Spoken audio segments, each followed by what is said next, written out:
This meeting is being recorded. What? Continuar.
Ah, pendejo.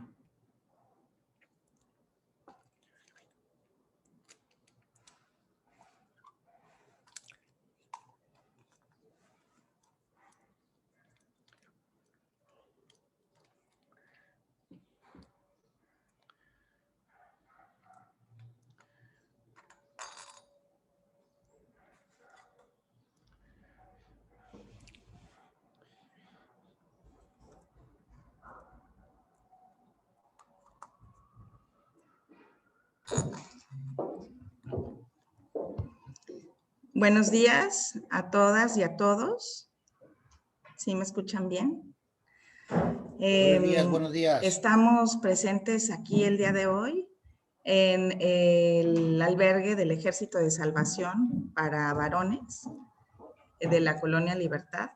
Y pues como siempre, con mucho gusto de invitarles, de recibirles en este nuestro taller número 2 del 2021 sobre la información, gracias, sobre las obligaciones que en materia de transparencia en la información tienen las organizaciones de la sociedad civil dedicadas a nuestra labor y que ejercen algún tipo de recurso público.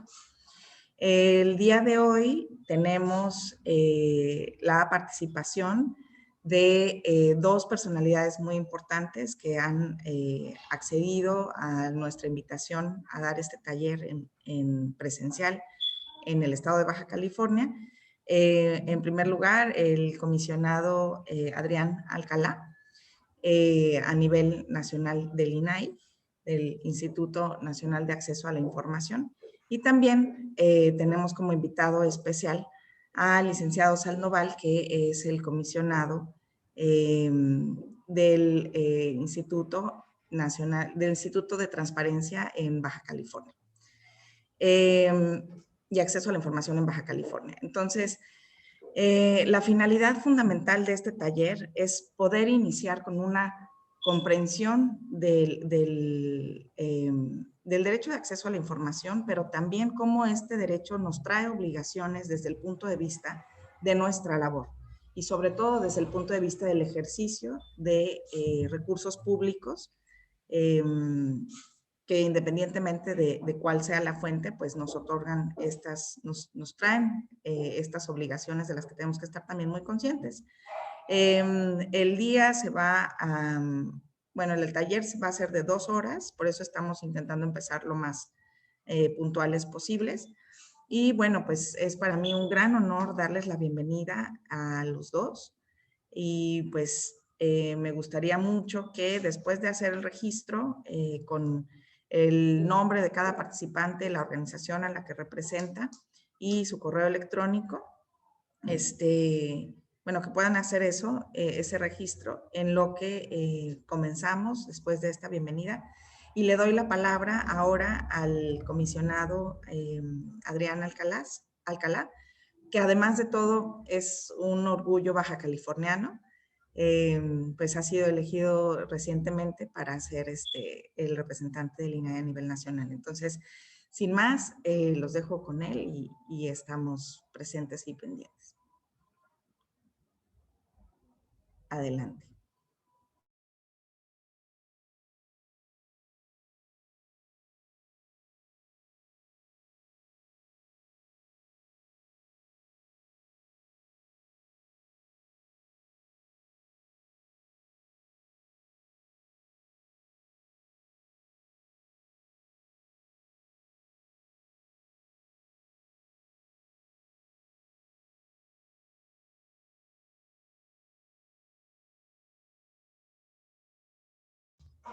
Sugeriría para el siguiente. Sí, ¿verdad? Pasarlo para acá. Como que atrás está la cortina, ¿no?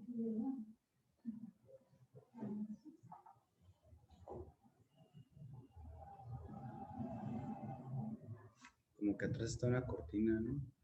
Veremos, es que no se alcanza, no se alcanza a ver, ¿no? Bueno, yo me voy a poner aquí así. Ahorita ya te comparto la computadora, comisionado. Bien, pues creo que ya estamos. Bueno, antes que nada, muy buenos días. La verdad es que me da muchísimo gusto. Perdón que te dé la espalda, no, pero es para dirigirme a la computadora.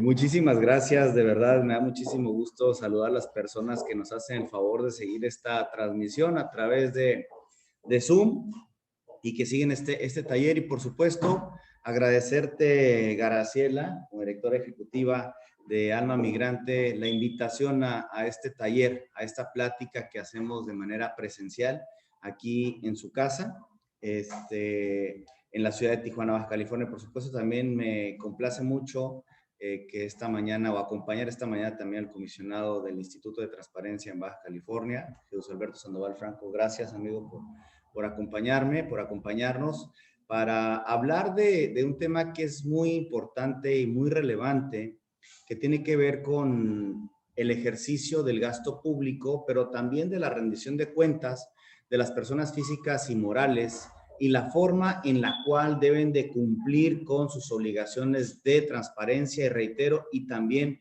rendir cuentas y el ejercicio de este derecho fundamental que es inherente a todas las personas. Vean cuántas veces durante esta plática voy a hablar de personas y la razón por la cual hablo de personas y no hablo de ciudadanos. El derecho fundamental de acceso a la información. En primer lugar, también obviamente agradecer también al equipo del INAI, que también nos ha hecho posible también la celebración de este taller, a quienes envío un saludo a la distancia. Muchísimas gracias. Bien, pues me gustaría iniciar explicando cómo en una construcción conceptual, el ejercicio del derecho de acceso a la información, cómo poco a poco y a lo largo del tiempo se ha ido identificando de manera más común este derecho fundamental inherente a cualquier persona. A la siguiente, por favor. Tradicionalmente hemos entendido a la libertad de expresión como el derecho que tiene toda persona, tercera vez que digo persona, toda persona de acceder a la información. Pero este derecho de acceso a la información se compone de tres vertientes: la libertad de buscar, la libertad de recibir información y la libertad de difundir esta información, ideas, opiniones de cualquier índole. Y tienen dos segmentos, si se me permite la expresión, que es una vertiente, perdón, desde el punto de vista individual y una vertiente del punto de vista colectivo. Es decir, desde el punto de vista individual posibilita el ejercicio de la información de una manera libre para el individuo, para la persona, sin restricción alguna, salvo las previstas expresamente en ley. Ojo, que estén expresamente establecidas en ley. No que sean inventadas por algún servidor público, por algún funcionario. No, tienen que estar expresamente establecidas en ley y además plasmadas en un documento que obviamente, pues al ser un documento de autoridad, pues reviste todas las, debe estar revestido, perdón, de todas las formalidades correspondientes. Y en la vertiente del derecho colectivo, que es un poco lo que entiendo hacen aquí en Alma Migrante, justamente para mejorar la conciencia ciudadana, y también para un empleo instrumental de un mecanismo de control frente a las autoridades. Es decir, entonces, pudiéramos resumir que el derecho de acceso a la información se compone de tres grandes dimensiones, que es la libertad de buscar información, de recibir información y también de difundir información, opiniones de cualquier índole, con dos vertientes, la vertiente individual y la vertiente desde un punto de vista colectivo. Entonces, para poder también, y bueno, por otra parte también quisiera comentarles que hay quienes afirman que el derecho de acceso a la información es una evolución de este derecho de libertad de expresión y que por lo tanto se trata de un mismo derecho, el derecho de acceso a la información como el derecho a la libertad de expresión. Para poder obviamente adoptar este criterio es necesario pues exponer cómo se han concebido estos derechos en el entorno jurídico mexicano, sin dejar de lado, por supuesto, los tratados internacionales en los que el Estado mexicano pues forma parte. Uno de los reclamos, recordemos, de los movimientos liberales de la Revolución Francesa y de la independencia de Estados Unidos consistió justamente en buscar la protección a la libertad de pensamiento frente a un intervencionismo por parte de las autoridades de aquel momento. De ahí que el artículo 11 de la Declaración de los Derechos Humanos y del Ciudadano estableciera que la libre comunicación de los pensamientos y de las opiniones es uno de los derechos más preciados del hombre. Fíjense, desde 1789 ya está concebida esta forma de poder difundir, recibir información. Y por eso decían que la libre comunicación, y quedó plasmado, la libre comunicación de los pensamientos y de las opiniones es uno de los derechos más preciados del hombre. Todo ciudadano puede, por tanto, hablar, escribir e imprimir libremente, salvo la responsabilidad que el abuso de esta libertad produzca en casos determinados de ley. Estas ideas obviamente fueron recogidas tiempo después en el Pacto Internacional de Derechos Civiles y Políticos, particularmente en el artículo 19.1 y 19.2, que refieren que nadie podrá ser molestado a causa de sus opiniones y toda persona tiene el derecho a la libertad de expresión. Y este derecho comprende eso que vemos en pantalla y que les expliqué anteriormente, que es buscar, recibir y difundir información y opiniones de cualquier índole. Y por otra parte, también es importante traer a colación el artículo 13.1 de la Convención Americana sobre los Derechos Humanos, que señala que la libertad de pensamiento y expresión comprende esa misma libertad de buscar, recibir y difundir información e ideas de cualquier índole. Por otra parte, es importante mencionar, ¿y por qué digo todo esto? Porque me gusta siempre irme a los antecedentes para irnos hacia el punto y de lo general, pues, a lo particular. Para que ustedes sepan cómo ha transitado este derecho y que no ha sido un tema fácil, y por eso haré un llamado hacia el final de mi intervención durante esta mañana de que ejerzan este derecho. Regresando al tema de los antecedentes, la Comisión Interamericana de Derechos Humanos, en la opinión consultiva OC-5/85 del 13 de noviembre del año 1985 sobre la colegiación obligatoria de periodistas, se pronunció de igual manera sobre la doble dimensión de esta libertad de expresión, que es un derecho justo de doble dimensión, puesto que por un lado protege el derecho de las personas de difundir información e ideas de cualquier índole, es la dimensión individual, el derecho individual que ya se los comenté, asegurando también con ello un espacio esencial para desplegar la autonomía, y por otro lado se constituye como base para la consolidación de un Estado democrático al garantizar que las personas reciban información, es decir, la dimensión colectiva o la dimensión social, favoreciendo obviamente la libre circulación de ideas para la formación de opiniones públicas. En México, obviamente, este artículo, esta concepción está recogida en el artículo 6º constitucional desde 1977, que se inscribieron 10 palabras que aún existen plasmadas en el texto constitucional, que dicen: el derecho a la información será garantizado por el Estado. Ojalá, siempre digo cuando hago esta referencia, que no me crean y que vayan a sus computadoras, revisen la Constitución, el artículo 6º constitucional, y primero constaten lo que yo les estoy diciendo, que está esas 10 palabras, y que además cuenten que sean 10 palabras. Es decir, con eso quiero provocar, pues obviamente, que conozcamos y que nos adentremos más en el ejercicio de esta libertad que desde la Revolución Francesa ya estaba concebida como el valor más preciado del hombre. Una sociedad que no puede recibir información, que no puede buscar información y que no puede difundir, es una sociedad muy pobre y carente, obviamente, de valores democráticos. Bien, continuando, obviamente, en síntesis, pues les puedo comentar que la libertad de expresión y el derecho a la información son dos derechos que se encuentran estrechamente relacionados, en tanto que este último, me refiero al de la libertad, al derecho a la información, surge como consecuencia del primero, es decir, de la libertad de expresión. En un sentido amplio, pues incluye el derecho, ya lo dijimos, de buscar, recibir y difundir información y ideas de toda índole.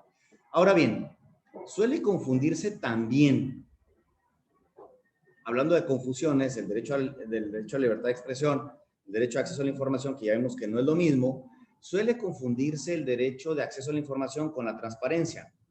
Y no son lo mismo. El derecho de acceso a la información, la transparencia es una política pública a través de las cuales, y es una cualidad de las instituciones para difundir justamente y que le permite a cualquier persona observar cómo se están tomando las decisiones por parte de un ente público gubernamental, federal, estatal o municipal, sin importar el tamaño o el presupuesto de esa institución pública. Y eso permite, pues, que se someta al control ciudadano el actuar de las instituciones públicas. Y la podemos visualizar clasificarla en tres tipos. La transparencia reactiva, la activa y la proactiva. La transparencia reactiva, como su nombre lo indica, es a partir de cuando el sujeto obligado o el ente público reacciona ante una petición de información. Es decir, hay una solicitud de que quiero conocer cuál es el presupuesto que se destina para el apoyo a migrantes. Hay una solicitud de información. Ahí el ente público reacciona y entonces va en busca de la información y la entrega en términos de la ley. La transparencia activa es difundir información sin que medie una petición expresa de difundir información inherente al sujeto obligado. Es decir, se trata de obligaciones de oficio, le llamamos nosotros, porque ya están establecidas en la ley. Por ejemplo, ahí debería estar también la publicidad del presupuesto relativo a lo que más bien el presupuesto destinado al apoyo a causas como los migrantes. Y la proactiva es transformar toda la información, ya sea que se haya entregado por una reacción o que de manera activa la publique el sujeto obligado, y que es adicional a la ley, es voluntaria, pero que a diferencia, esta información va a tratar de, más bien, el valor sustantivo de esta información está en que está dirigida a un público común, pero a un público específico para conocer un problema en específico. Por ejemplo, en próximas fechas, el INAI, les comento, va a emitir una guía que vamos a publicar justo como parte de nuestras políticas de transparencia proactiva. ¿Qué es esa guía? Que ustedes, como personas migrantes que transitan por el Estado mexicano, sepan cuáles son sus derechos y cuáles son las obligaciones que tienen las autoridades en cuanto a protección de datos personales.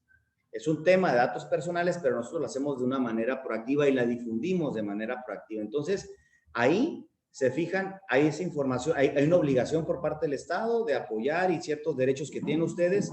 Bueno, para evitar que estén dispersos, nosotros lo concentramos y lo convertimos en conocimiento público útil en favor de un sector vulnerable, como lo es el caso de que estamos hablando. Ahora bien, también solemos confundir, y trataré de irme un poco más rápido, el tema de rendición de cuentas. El tema de rendición de cuentas no es otra cosa, porque también se confunde ahora con la transparencia, no es otra cosa que la obligación que tienen los políticos y los funcionarios de informar y justificar sus obligaciones, y no solamente como comúnmente se justifica una acción. Cuando se justifica una acción o se informa, estamos en la vertiente de transparencia o en la vertiente de uno de los pilares que están ustedes viendo en pantalla, que es el informativo. Sino que la rendición de cuentas va más allá. Hay que justificar las razones por las cuales se ejerció ese gasto público, las razones por las cuales se destina ese presupuesto, las razones por las cuales una autoridad decidió no hacer algo, es decir, justificar. Ese es el segundo pilar, que es el argumentativo, pero además la rendición de cuentas tiene otro pilar, que es justamente el del eventual castigo. Es decir, no se trata de castigar, ¿no? Se trata de castigar cuando se hacen malas cosas por parte del servicio público, de los servidores públicos. Entonces, eso es la rendición de cuentas. La parte de la transparencia, la parte de la justificación, la argumentativa, y eventualmente la parte del castigo que viene justo cuando se incumplen con las disposiciones establecidas o las disposiciones normativas. Ahora bien, ¿qué es el DAI? Ustedes están viendo el acrónimo, es el derecho de acceso a la información. Bueno, ya lo dijimos al inicio, se trata de un derecho humano, es un derecho fundamental, inherente a cualquier persona. Por eso he venido repitiendo persona a persona. Para ejercer este derecho, a diferencia de otros derechos que están establecidos también en la Carta Magna de nuestro país, así como en tratados internacionales, es un derecho en donde yo no tengo que acreditar quién soy, de dónde soy, ni tampoco qué voy a hacer con la información. Entonces, una persona de otro país que esté transitando por el Estado mexicano, ¿puede solicitar información del Estado mexicano? Claro que sí. Y no tiene que estar en México tampoco. Ustedes pueden estar en cualquier parte del mundo y solicitar información respecto del Estado mexicano porque es una información, reitero, es un derecho fundamental inherente a cualquier persona por el hecho de ser persona. Ni tampoco hay que acreditar nacionalidad ni justificación, es decir, qué voy a hacer con la información, ni tampoco una determinada edad. Les platico un caso que resolvimos hace un par de semanas, en un par de semanas en la ponencia a mi cargo. Una persona solicitó cierta información relativa al presupuesto.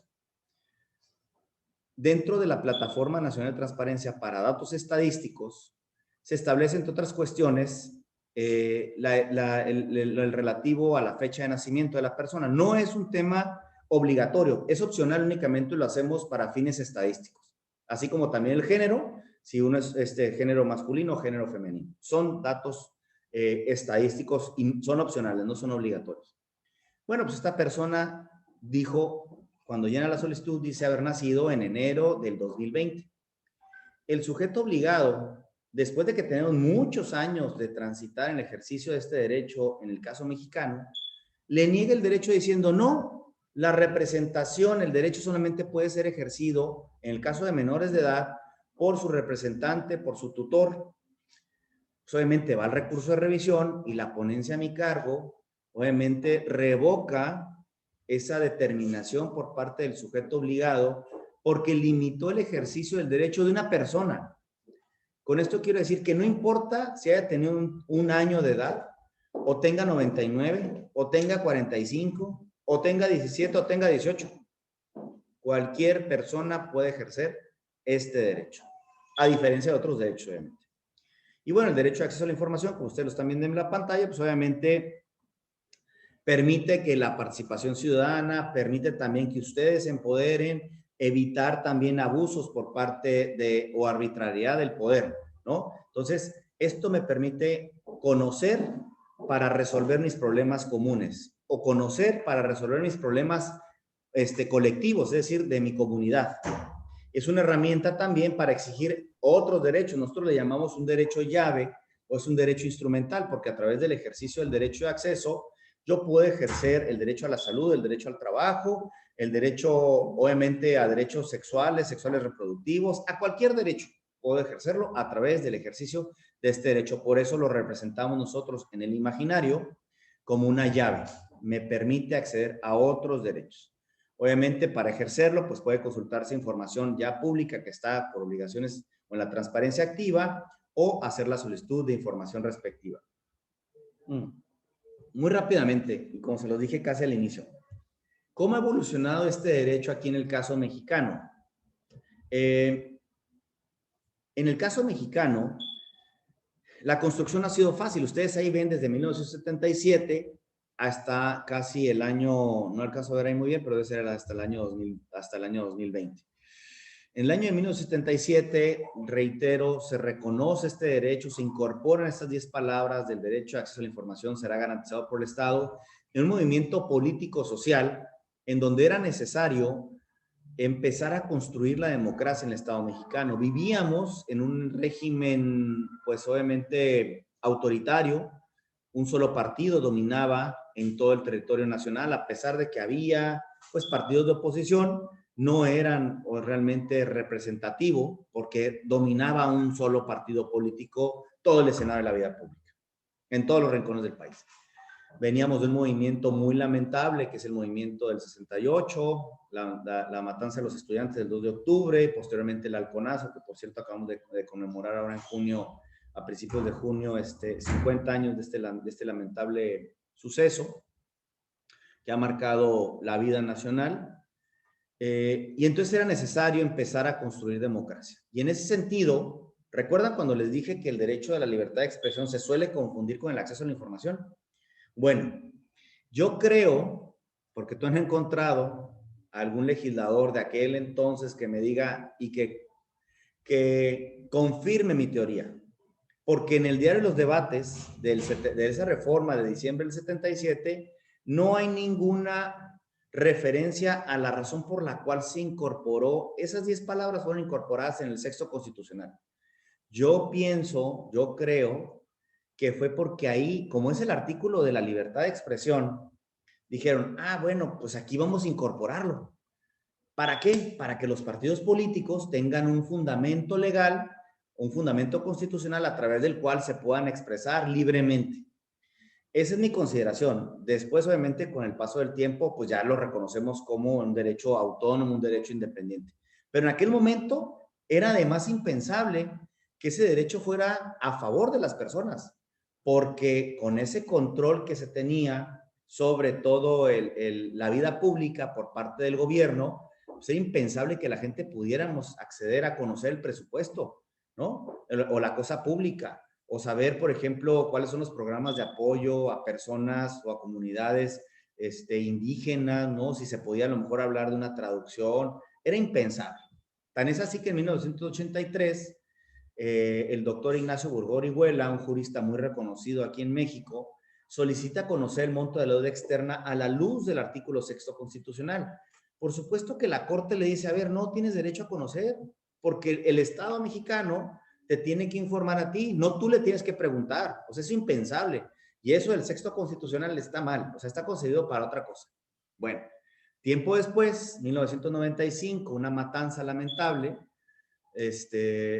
matan a varios campesinos en una comunidad rural, y entonces la Suprema Corte de Justicia de la Nación se pronuncia y da un giro a su pensamiento de un poco más de 12 años, es decir, del 83 al 95, y dice, oye, a ver, lo que dije anteriormente, hoy comúnmente meto reversa, mi carro tiene reversa, meto reversa y corrijo el rumbo.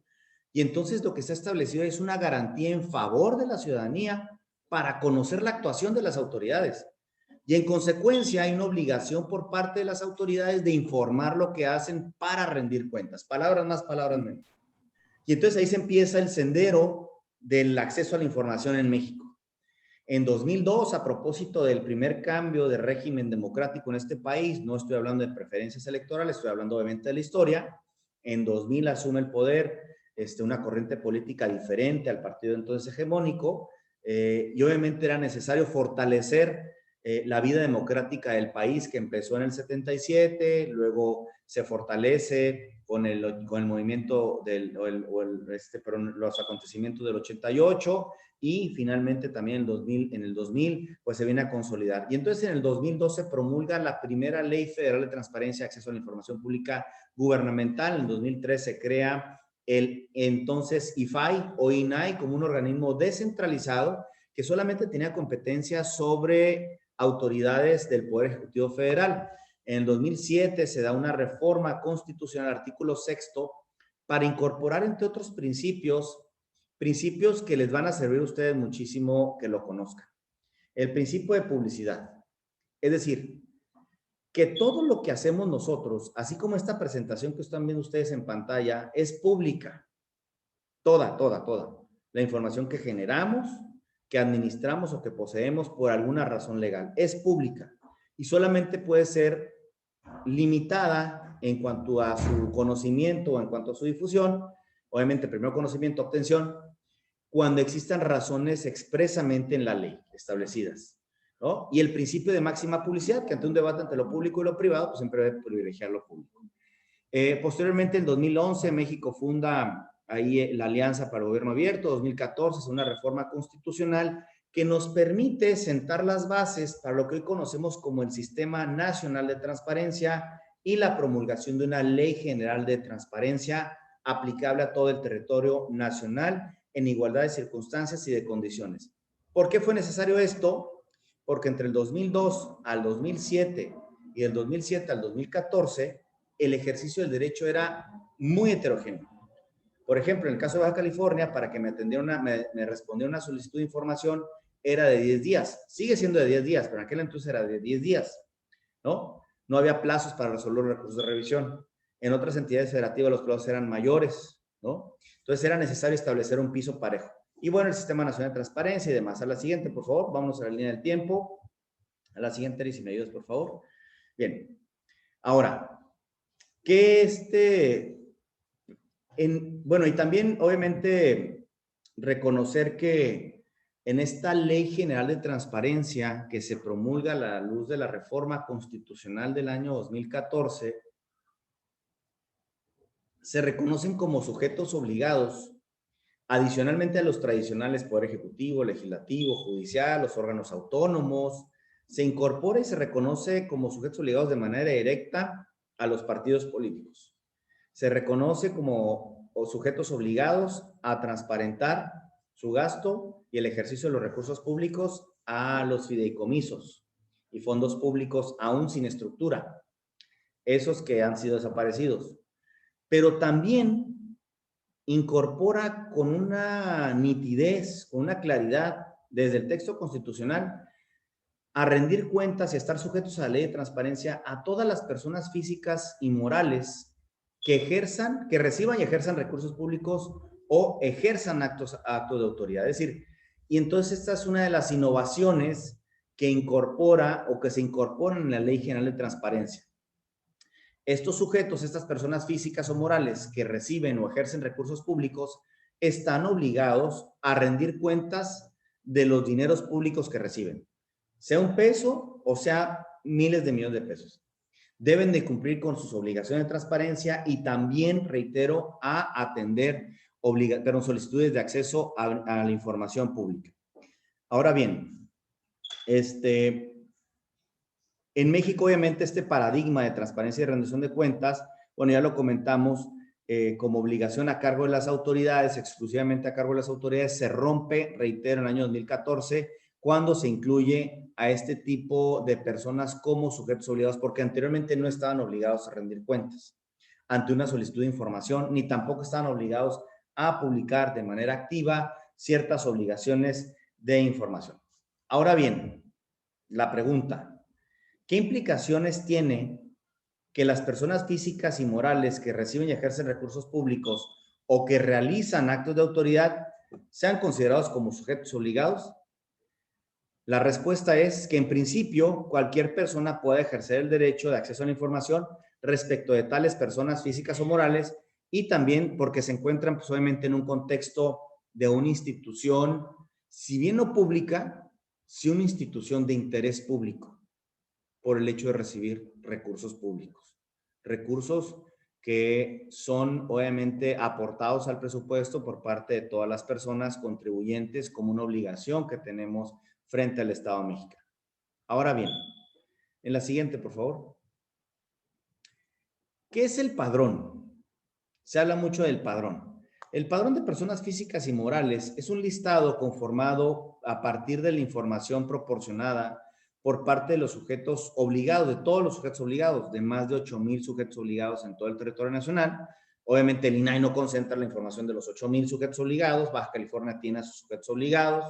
Nosotros en la federación tenemos aproximadamente 872 sujetos obligados, varía dependiendo de los sindicatos, que a veces suben, que a veces bajan. Pero en todo el territorio nacional, todas las autoridades, esos sujetos obligados, reconocidos desde el texto constitucional, tienen que proporcionar información y tienen que decir a qué persona le otorgan recurso público. Le otorgan un recurso público a lo mejor a Adrián Alcalá, le otorgan un recurso público a lo mejor a una persona moral, y tienen que informar a quién le otorgan un recurso público o a quién también les da la facultad de ejercer un acto de autoridad.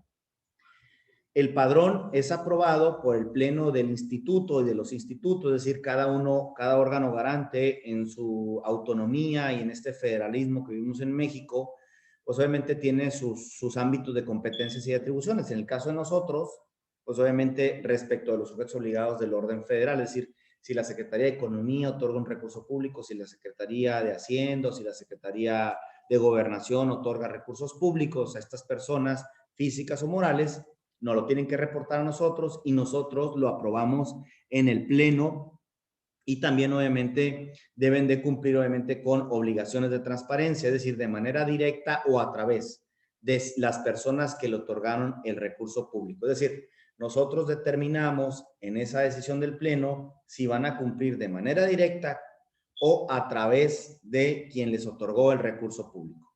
Ahora bien, ¿cómo se integra el padrón?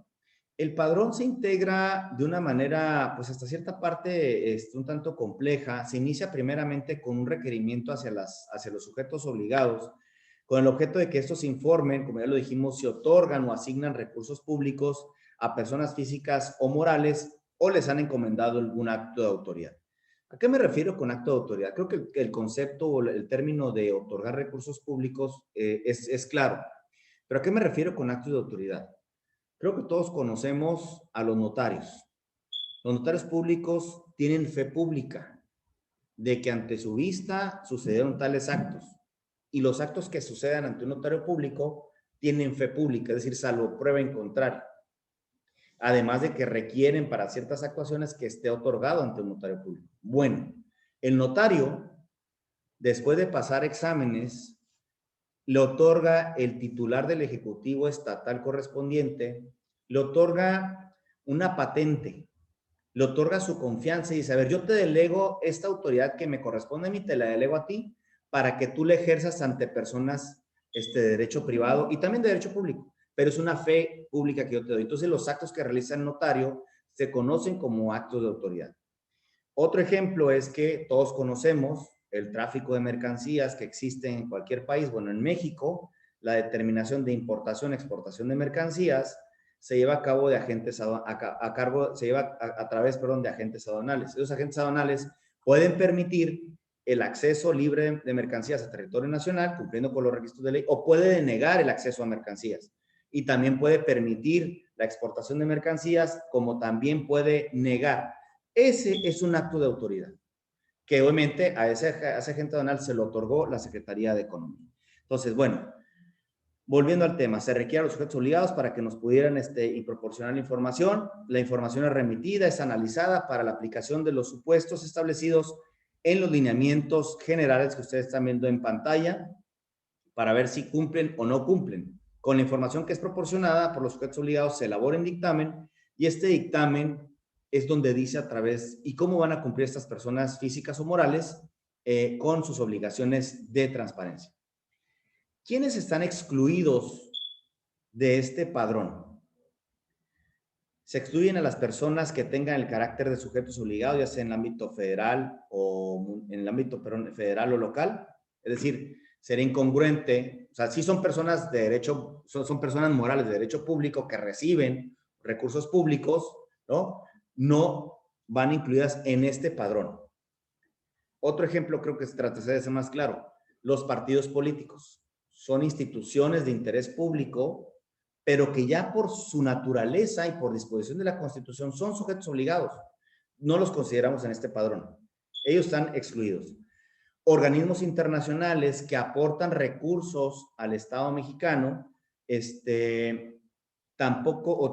quedan excluidos del otorgamiento de esto, quedan excluidos, voy a corregir, me confundí, discúlpenme. Organismos internacionales a los que el Estado mexicano le otorga recursos públicos.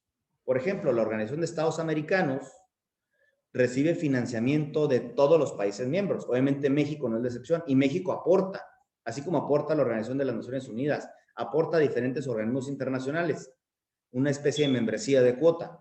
Bueno, esos sujetos, por el solo hecho de ser sujetos de derecho internacional, no están tampoco sujetos no están incorporados en este padrón. No significa, ojo, que ustedes no puedan acceder a información de cuánto se les otorgó y para qué se les otorgó. pero no están incorporados en el padrón. Sí pueden ser sujetos de solicitud de información, partiendo de la base de que toda la información es pública, pero no están en este padrón de personas físicas y morales.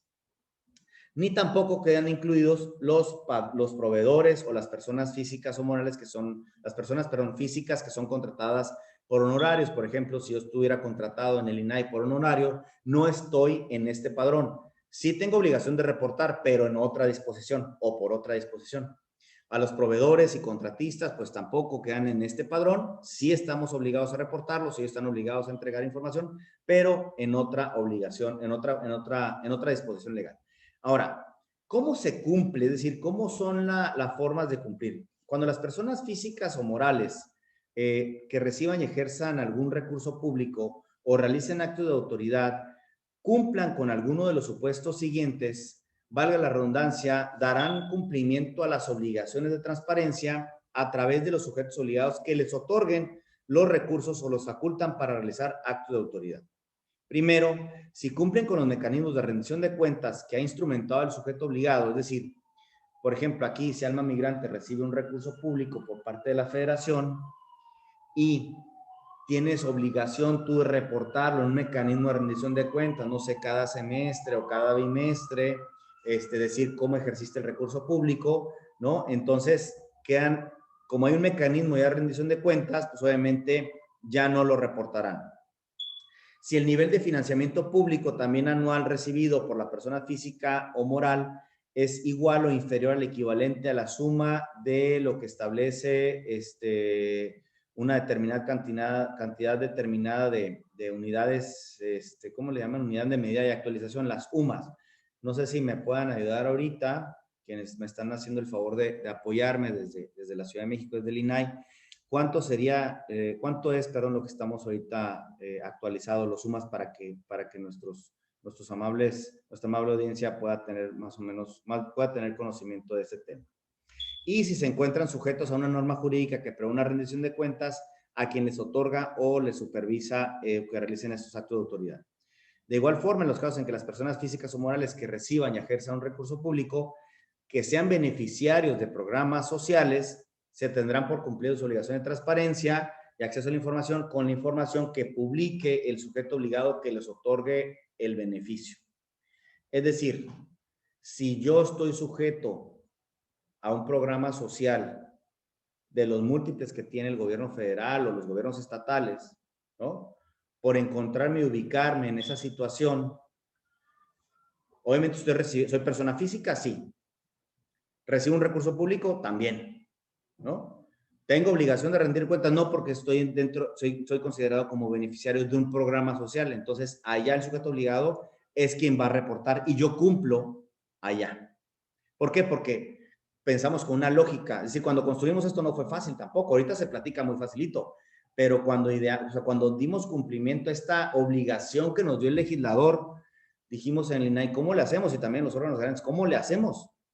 Pues imagínense que una persona que reciba aproximadamente, no sé, 2,000 pesos al bimestre por estar a lo mejor en un programa de adultos mayores o madres que necesitan también o que están, qué sé yo, 2,000 pesos al bimestre. Imagínense tener que cumplir con todas las obligaciones de transparencia, una carga desproporcionada. Entonces tampoco se trata de hacer la ley que no sea cumplible ni que sea realizable. Toda ley tiene que tener, tiene que ser, realizable. Entonces dijimos, bueno, ya hay un mecanismo de rendición de cuentas, sí. Entonces, a través de él, pues obviamente que se vayan cumpliendo. La UMA está actualmente a 89.62, entonces si la UMA está, volviendo al tema, si lo multiplicamos ay, no sé si me ayudan, ya perdí. Bueno, si me ayudan, por favor. Ya quienes me hicieron el favor de mandar la información ahorita, si me ayudan. Es la ventaja de estar en un Zoom, ¿no? Que te pueden ayudar desde donde estén. Para determinar, obviamente, la cantidad. Entonces, volviendo al tema, las personas que son beneficiarias de programas sociales, pues era impensable todavía someterlos a un régimen mayor de transparencia. ¿Por qué? Porque ya el programa social establece un mecanismo de transparencia. Ahora bien, a la siguiente, por favor. Les platico un poco la historia.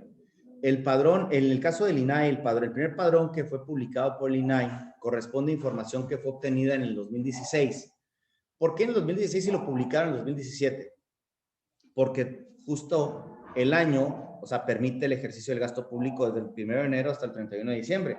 Entonces no podíamos hacer un corte a determinada fecha. ¿Por qué? Porque a lo mejor si lo cortábamos en septiembre o en noviembre o en agosto, las entidades públicas todavía podían seguir otorgando recursos públicos. Por eso dijimos, bueno, y vamos desfasados con información de un año hacia atrás. Entonces, por eso es de que el primer padrón se publicó en el 2017 con información del 2016 y luego la información que fue actualizada en el 2018 con información del 2017 y así subsecuentemente. Ahora bien, ¿cómo quedó conformado el primer padrón? ¿Cómo quedó conformado el padrón en la actualización al año 2020? Ahorita todavía estamos construyendo el padrón del 2021. ¿Cómo quedó conformado este padrón? En la siguiente, por favor. Quedó conformado con más de 1.200.000 personas físicas que fueron reportadas, que recibían y ejercían recurso público de los sujetos obligados del ámbito federal, con más de 1.000.000 personas morales y con más de 100 millones de personas físicas que fueron reportadas en programas sociales. Es decir, el ejercicio del gasto público no es un tema menor. El Estado mexicano otorga justo, vean la cantidad de personas, 1.200.000 a personas físicas, 100.000 personas morales y más de 100 millones de personas en solamente programas sociales. Ahora bien, ¿cuáles los beneficiarios de programas sociales en un comparativo entre información del 2019 con información del 2020? Y como se puede ver en la pantalla que van a poner a continuación, se advirtió un incremento en el número de beneficiarios de programas sociales en comparativo entre el 2018, el 2019 y el ejercicio 2020, siendo que en el primero se reportaban poco más de 60 millones de personas beneficiarias y en el ejercicio 2020 se reportaron más de 100 millones de personas beneficiarias. Y bueno, ahí es cuando entonces damos cuenta, reitero, si será una plática, una charla, un taller sobre ideología política, damos cuenta de que la política encabezada por el señor presidente, por el titular del Poder Ejecutivo, pues tiene un impacto real, pasando de 60 millones, de poco más de 60 millones, a más de 100 millones de personas. Es decir, un incremento más o menos de 40 millones de personas beneficiarias de programas sociales. Por eso es tan importante que estemos reportando nosotros y poniendo en la palestra y poniendo a la luz pública la información que se recibe por parte de los sujetos obligados. Pero ¿saben por qué además? Porque estamos en ejercicio de rendición de cuentas.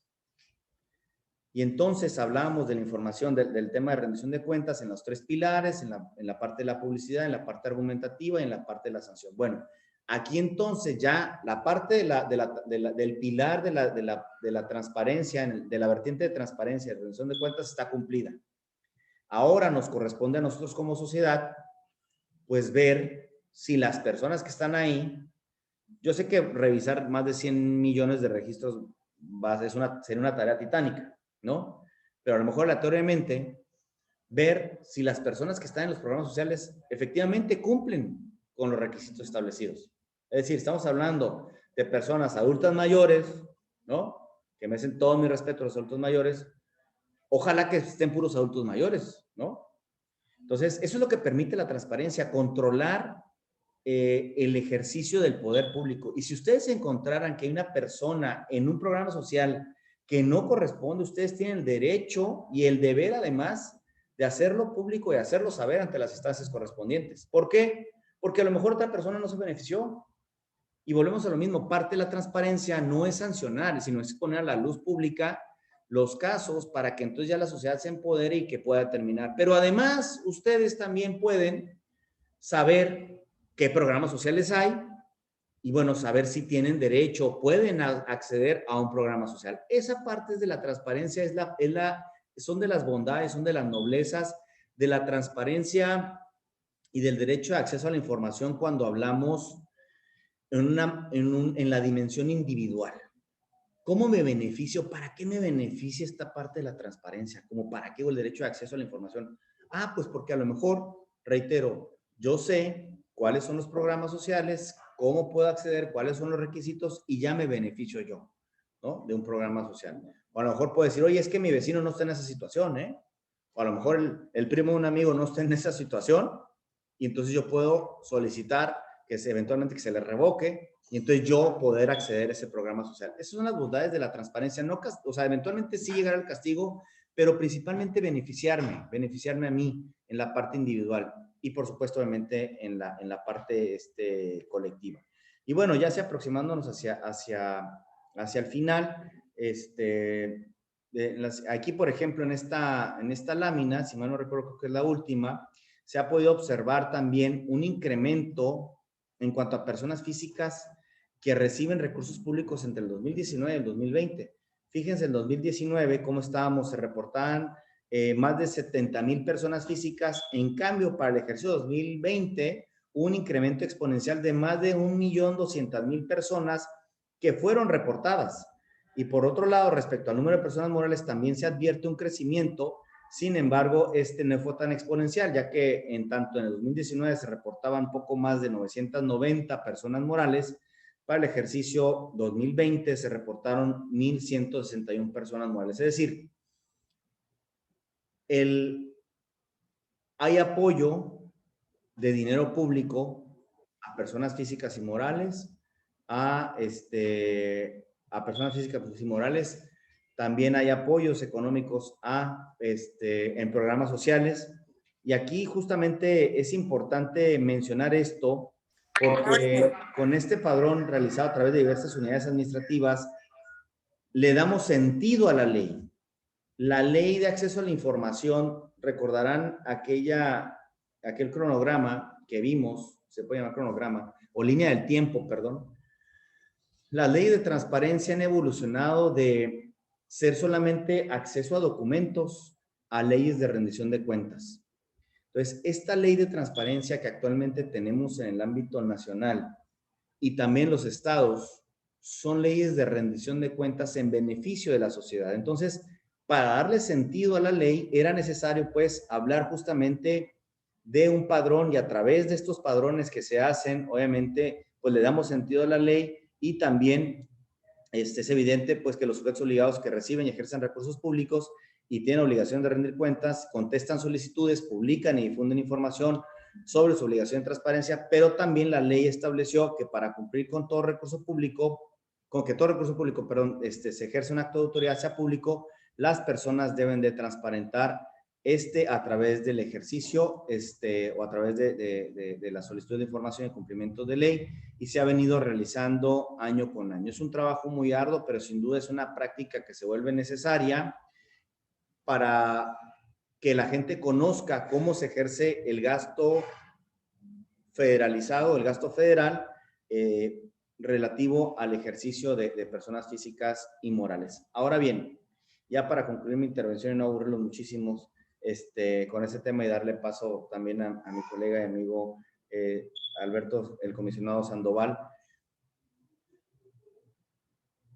yo me llevo y los invito, como lo dije al principio, a que ustedes puedan ejercer este derecho de acceso a la información, que ustedes conozcan la vida pública, que se involucren en conocer la vida pública, y también eso estoy seguro que les traerá un beneficio.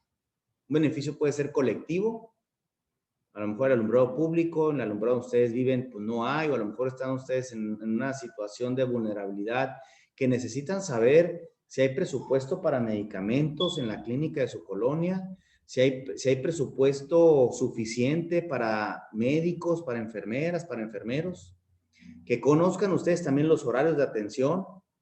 Todo eso lo pueden conocer a través del ejercicio del derecho de acceso a la información, en su vertiente individual, en su vertiente colectiva. Les digo yo, a lo mejor los alumbrados en sus colonias no están funcionando correctamente.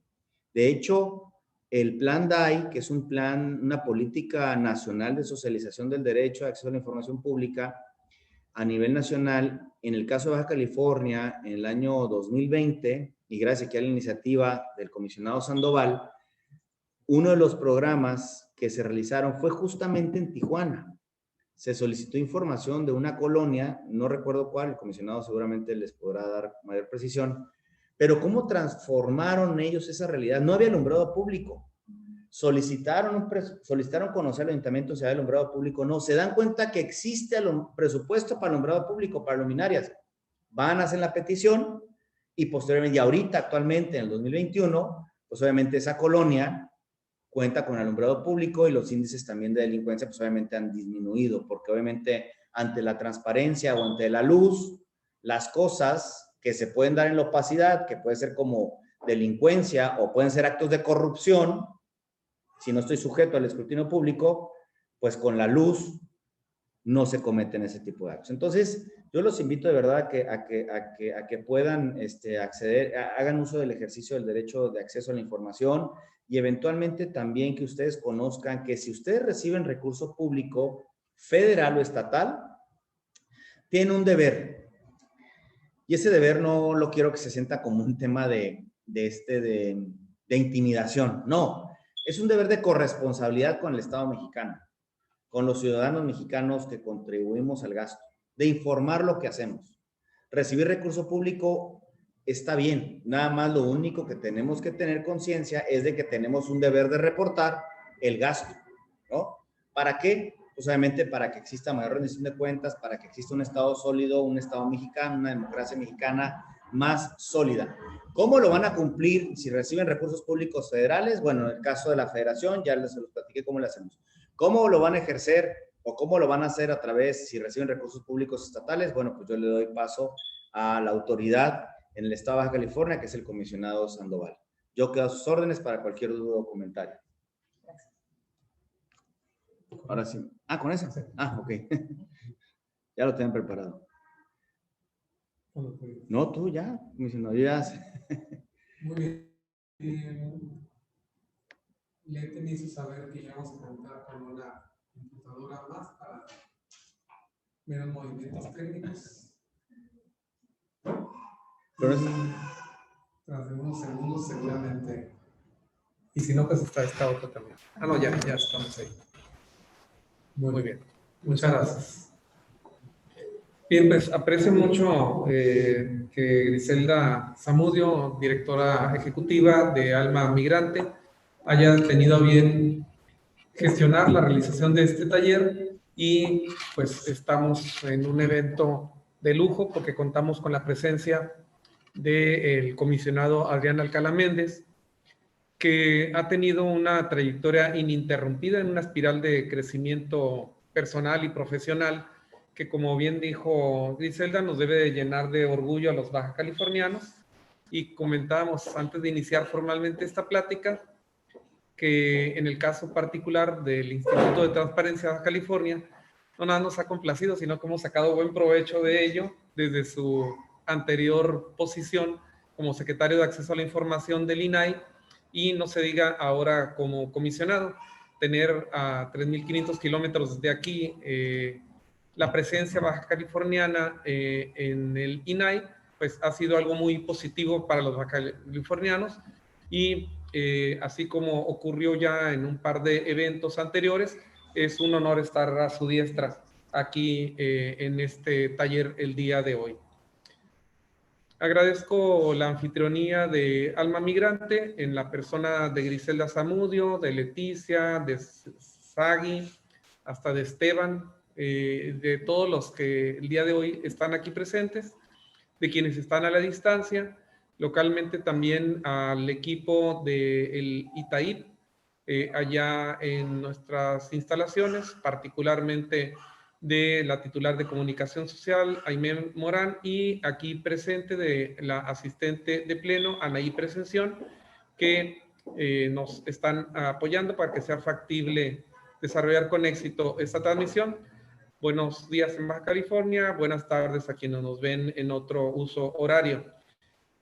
Como el taller se titula una comunicación, una información sobre las obligaciones de los organismos de la sociedad civil, pues ya brillantemente ha sido expuesta esta línea del tiempo por el comisionado Alcalá, Y por nuestra parte lo que queremos comentar es que pues nos sentimos como en casa. Inclusive estamos recordando que ya hace algunos ayeres, no hace mucho porque Griselda es muy joven, pero que nos encontramos en diversos eventos de la sociedad civil, pues cargados de una energía muy positiva cuando en aniversarios de diversa asociación estábamos más de 500 integrantes de organismos de la sociedad civil que solamente estábamos ahí por el interés de nuestra participación ciudadana en un país donde de repente hay apatía, indiferencia y otras situaciones que no generan precisamente esa solidaridad. Encontrarnos de esa manera pues nos une y se refleja esa participación ciudadana en que de cierta manera, en gran medida, los organismos de la sociedad civil, traigo doble cachucha porque esa es la naturaleza de mi participación que hizo posible que concursara para poder ser comisionado y que fuera elegido por ese perfil precisamente social, elegido para ser comisionado propietario del ITAIP. Esa presencia de los organismos solidaria es lo que hace posible que nuestra sociedad funcione. No queremos ni imaginarnos qué pasaría con nuestra ciudad migrante, mi padre oriundo de Sinaloa, mi madre de Jalisco, y así todos tenemos en nuestro árbol genealógico migrantes. Bueno, el comisionado migró a la Ciudad de México, fue un poco a la inversa, hacia los estados expulsores o orígenes expulsores. Fue una aportación valiosa que hicimos allá a los baja californianos. Gracias por necesidad. Y entonces... Mía, no de ustedes. Eso es lo que mueve a nuestra ciudad. El corazón palpitante de la sociedad son los organismos de la sociedad civil. Y por ello, en un estado que ha sido parteaguas de la democracia, en un estado de gran participación como es Baja California, ese brazo poderoso, como dice nuestro canto Baja California, nuestro himno local, se refleja en que hasta el año 2019, el directorio municipal de organismos de la sociedad civil de Tijuana comprendía aproximadamente 500 organismos y a nivel estatal 1,500 en el padrón del Consejo Estatal de Fomento a las Actividades de Bienestar Social. Y se tiene pues una presencia muy importante.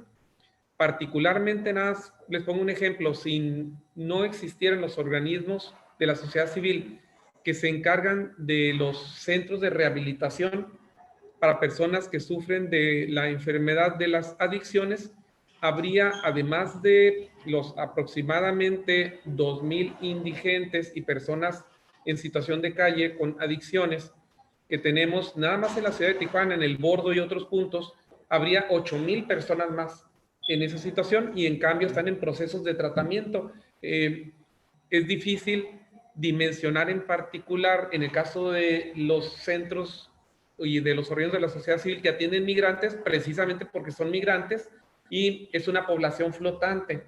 Pero pues recordemos episodios tan fuertes como los que nos tocó vivir cuando vino el éxodo de centroamericanos y de haitianos, que en el campamento Benito Juárez, en la ciudad de Tijuana, en la zona norte, pues nos pusieron en ciertos momentos en una situación más difícil que la que se sigue viviendo, porque eso es recurrente. Entonces, yo aplaudo el trabajo de Alma Migrante, de Ejército de Salvación y todos estos organismos que hacen esta noble labor.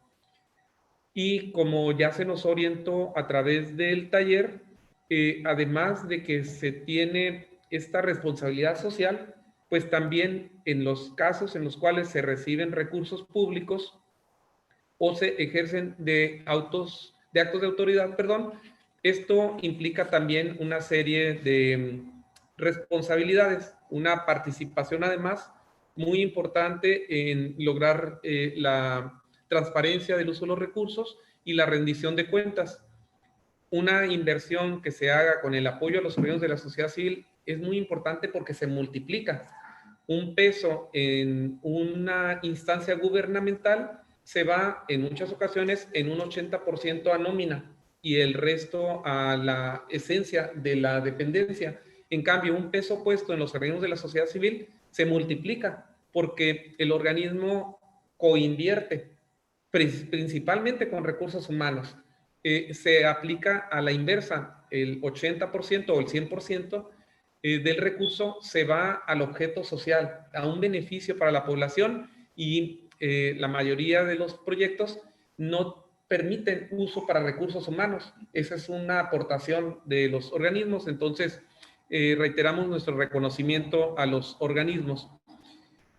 Sobre el tema de las obligaciones, pues encontramos que en el marco jurídico en materia de transparencia, protección de datos personales y rendición de cuentas que concierne a las personas físicas y morales, encontramos que cuando el 29 de abril del 2016 se publica en el periódico oficial del Estado, en el número 21, por cierto, la Ley de Transparencia y Acceso a la Información Pública para el Estado de Baja California, en su título primero, en las disposiciones generales, el capítulo primero del objeto de la ley, establece que la misma es de orden público y que tiene por objeto desarrollar lo dispuesto por el apartado A del artículo 6º de la Constitución Federal, a la que ya se refirió el comisionado Alcalá, la Ley General de Transparencia y Acceso a la Información Pública, y el apartado C del artículo 7 de la Constitución local, que hay una complementariedad, y ya se establecieron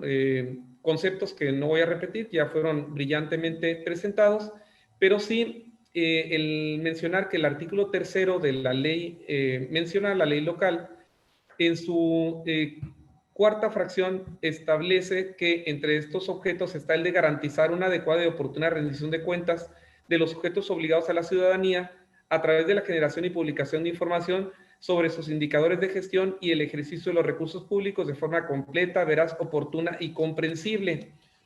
Es muy importante este punto porque bien se dice que lo que no es medido no puede ser mejorado. Entonces es muy importante que esto suceda, pero tiene más trascendencia que el propio espíritu de la ley, porque sabemos también los organismos de la sociedad civil que en el buen sentido tenemos que practicar mercadotecnia.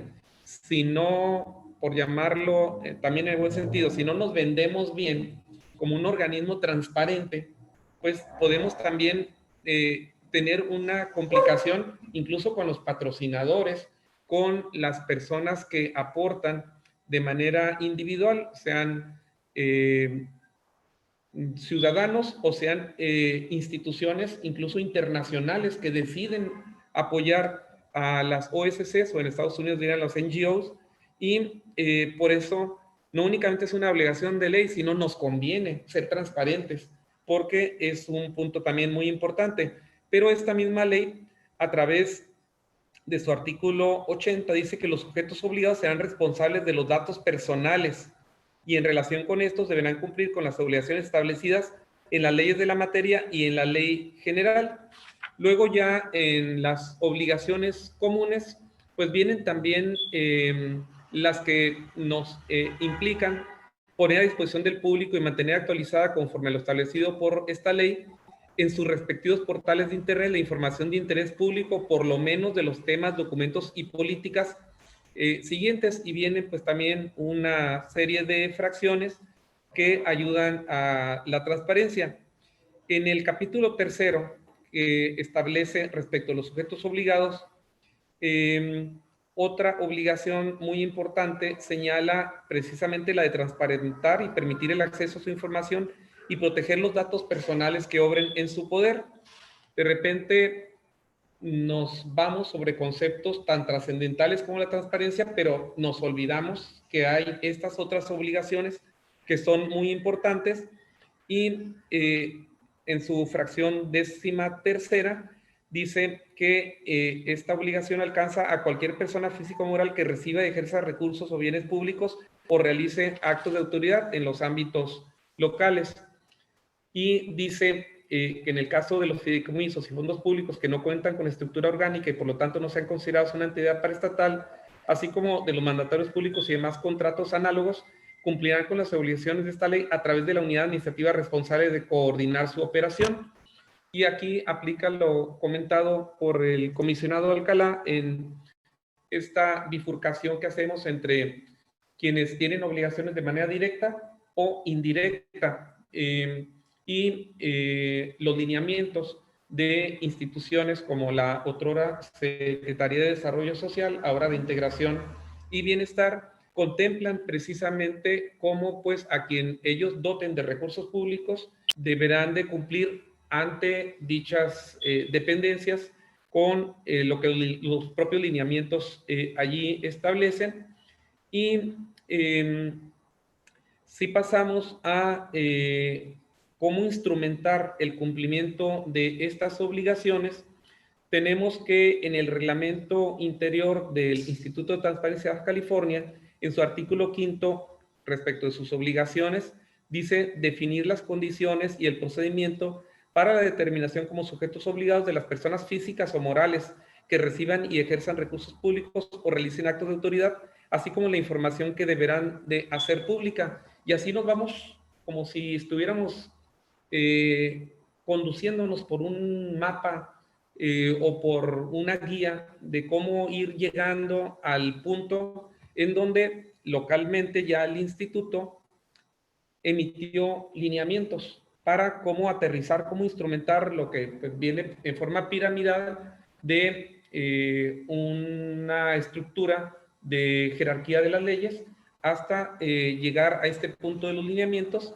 los cuales aprobados el 12 de marzo del año 2020, es decir, el año pasado, establecen lineamientos para determinar el padrón y la forma de cumplimiento de las obligaciones de transparencia de las personas físicas y morales que reciben y ejercen recursos públicos y o realizan actos de autoridad en Baja California. Establecen en el título segundo respecto de la recabación de la información que durante la primera semana de diciembre de cada año el instituto requerirá vía oficio a todos los sujetos obligados el listado de personas físicas y morales a las que por cualquier motivo hubieran asignado recursos públicos o autorizado la realización de actos de autoridad. Y más adelante en el capítulo segundo, respecto de la publicación del padrón de personas físicas y morales, dice el artículo 25 que el proyecto de dictamen y el padrón serán sometidos a la aprobación del Pleno del órgano garante a más tardar en la última sesión correspondiente del mes de marzo. Avanzamos y vienen luego ya los procedimientos mediante los cuales se va a establecer la notificación a las personas físicas y morales y en los transitorios se aprueban los lineamientos para determinar el padrón y la forma de cumplimiento de las obligaciones de transparencia de las personas físicas y morales y establece que entrarán en vigor al día siguiente de su aprobación y que se derogan las disposiciones administrativas que se opongan a los presentes lineamientos. En el instituto tenemos pues principalmente la obligación del cumplimiento de la mencionada ley de transparencia y del reglamento interior del instituto y se complementa pues este marco jurídico con dichos lineamientos y para complementar y en la parte final ya de mi intervención aludiremos también a la Ley de Protección de Datos Personales en posesión de sujetos obligados para el Estado de Baja California. Es que Esteban está un poco inquieto, lo escucho por ahí que quizá ya lo estoy aburriendo mucho, quiere que termine. Y la ley mencionada, habiendo sido publicada en el periódico oficial número 38 del Estado, sección tercera, de fecha de agosto del año 2017, establece que dicha ley es de orden público y tiene por objeto desarrollar las bases, principios y procedimientos para garantizar el derecho que tiene toda persona a la protección de datos personales en posesión de sujetos obligados. Como ya con toda propiedad el comisionado Alcalá nos definió que es un sujeto obligado, ya no abundaremos en ello en este punto, pero pues son también obligaciones que tienen los mismos y se especifica en esta ley que también corresponden estas obligaciones a cualquier persona física o moral que reciba y ejerza recursos públicos. En su artículo tercero, como objetivos de la ley, establece la de garantizar la protección de los datos personales en poder de los sujetos obligados y dice en su fracción cuarta, garantizar la observancia de los principios de protección de datos personales previstos en la presente ley.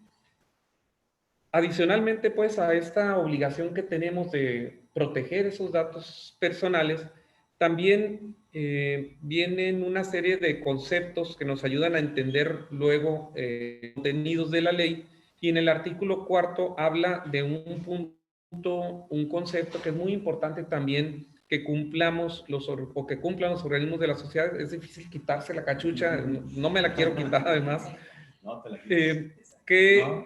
señala que se debe de contar con un aviso de privacidad. Es pues común que recabemos datos, porque sin esos registros pues no se puede cumplir la función de los organismos de la sociedad civil. Particularmente en el caso de los migrantes, pues se necesita esa información.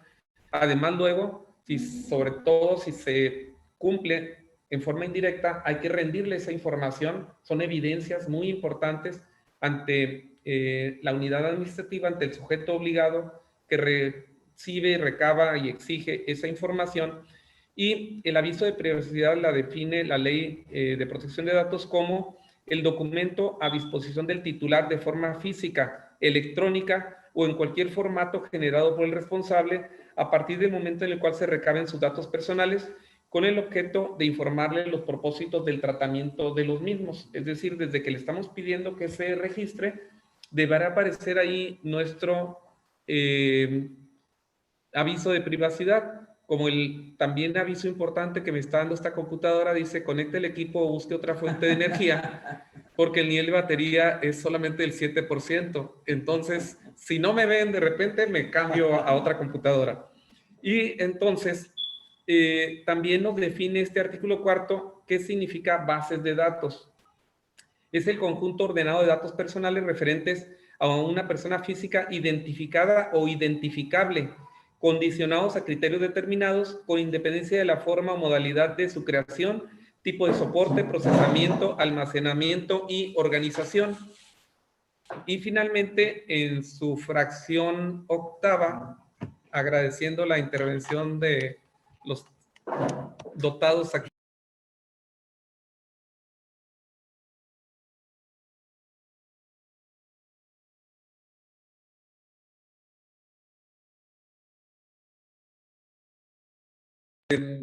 nos conocemos quién es quién y superamos los momentos. Muchas gracias a todos por su gentileza para no escapar del mundo virtual. Y comentábamos que en la fracción octava de dicho artículo se define también qué son los datos personales y dice: cualquier información concerniente a una persona física identificada o identificable. Se considera que una persona es identificable cuando su identidad puede determinarse directa o indirectamente a través de cualquier información. Pero es importante complementar este concepto con el que se señala en la fracción novena, que define que son datos personales sensibles, que son aquellos que se refieran a la esfera más íntima de su titular o cuya utilización indebida pueda dar origen a discriminación, y más en centros de atención a migrantes, un tema que se defiende también, que inclusive Alma Migrante y Griselda Zamudio han ganado amparos ya para defender esos derechos y ante pues una actuación de autoridades. Y esta acción pueda conllevar un riesgo grave para los titulares de esos datos. De manera enunciativa, más no limitativa, se consideran sensibles los datos personales que puedan revelar aspectos como origen racial o étnico, estado de salud presente o futuro, un tema ahorita con la pandemia tan sensible, en donde ha habido una actuación determinante, muy importante del INAI al respecto, que yo creo que todo México lo agradecemos. Información genética, creencias religiosas, filosóficas y morales, opiniones políticas y preferencia sexual. Más adelante se establece también otro concepto que es muy importante que se conozca por parte de los organismos de la sociedad civil, que es el documento de seguridad, que es el instrumento que describe y da cuenta de manera general sobre las medidas de seguridad técnicas, físicas y administrativas adoptadas por el responsable para garantizar la confidencialidad, integridad y disponibilidad de los datos personales que posee ese sujeto obligado.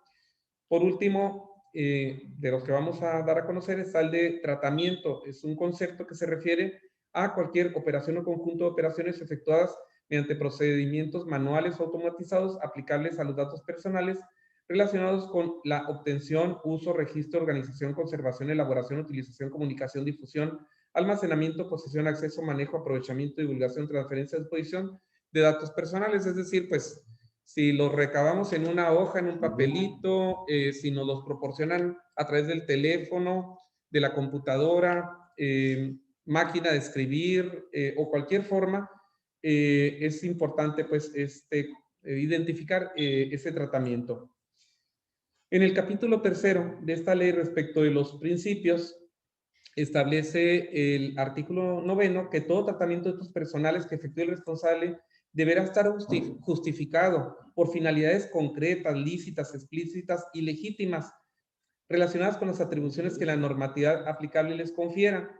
Es muy común que se exceda el recabar los datos. En nuestro país fue una mala tradición, especialmente en uno de los temas más sensibles, el de la salud, que se pidiera una cantidad exagerada de datos. Si nada más necesitamos saber cómo se llama una persona, qué edad tiene, de qué sexo es, si ha tenido o no ha tenido enfermedades, ¿para qué le pedimos una serie de datos que son realmente irrelevantes? Y llenábamos las personas un formulario de 2 hojas con información que no necesitaba la institución, número 1, pero que después podía hacer cualquier tipo de tratamiento de ellos, y por eso pues es importante que si son temas que criticamos, pues no vayamos a incurrir nosotros en ellos. Obviamente, para recabar los datos hay que obtener el consentimiento. No se vale, como decimos, ¿verdad?, que sin pedirle autorización a la persona estemos tomando datos de ellos. Ese consentimiento nos lo pueden expresar de forma expresa o tácita, que se explica por sí mismo las palabras, ¿verdad? Hay excepciones a recabar el consentimiento.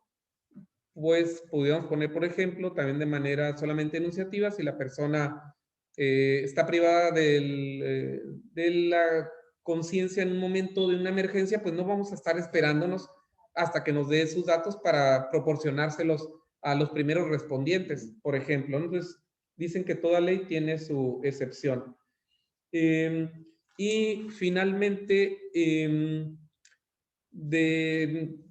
debe de conocerse, no es tampoco como atinadamente mencionada el comisionado Alcalá, de ninguna forma los órganos garantes estamos buscando sancionar a nadie, pero sí es importante que se sepa que existen sanciones.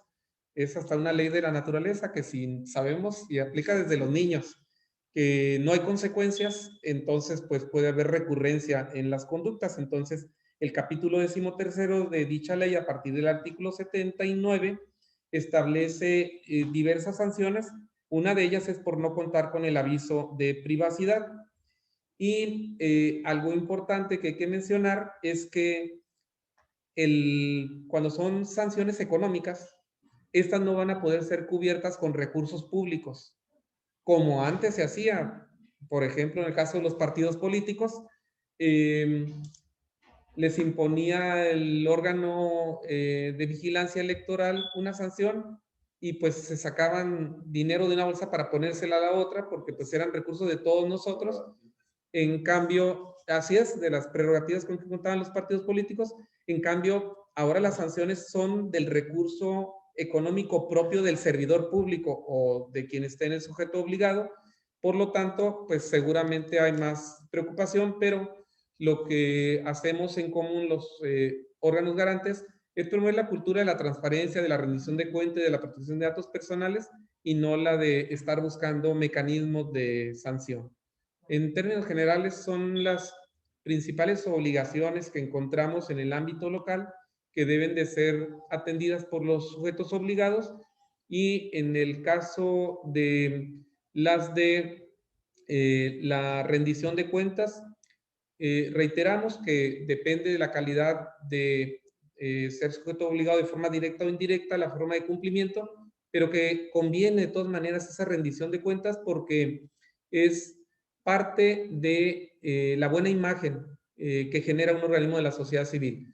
En el caso de la Ley de Protección de Datos Personales, pues más allá de estar únicamente pensando en lo que sea nuestra obligación, quiero también apoyar la expresión del comisionado Alcalá de que promovamos la transparencia proactiva y así el cumplimiento de todas las leyes inherentes, porque eso también va a hablar bien de nosotros, nos va a posicionar mejor y nos dará además la conciencia tranquila de que lo estamos haciendo todo correctamente. Esto por mi parte sería, Griselda y comisionado, mi participación y quedo a sus órdenes. Muchas gracias, comisionado Sandoval. Aquí yo me conecté más rápido para no robar acceso. Sí, exacto. Pues ya hemos disfrutado de dos brillantes exposiciones sobre el derecho de acceso a la información y las obligaciones de transparencia en la información, así como también en el cuidado y protección de los datos personales. Y bueno, después de estas dos explicaciones, a mí me gustaría mucho escuchar a las organizaciones, sobre todo que están conectadas, por si tienen alguna duda en particular y en lo que pueden pasarnos sus preguntas a través del chat. A mí me gustaría plantear sobre todo dos que nos gustaría mucho que los comisionados pudieran responder. La primera es en relación con los avisos de privacidad. Los avisos de privacidad, como bien explica el comisionado Sandoval, son sumamente importantes para poder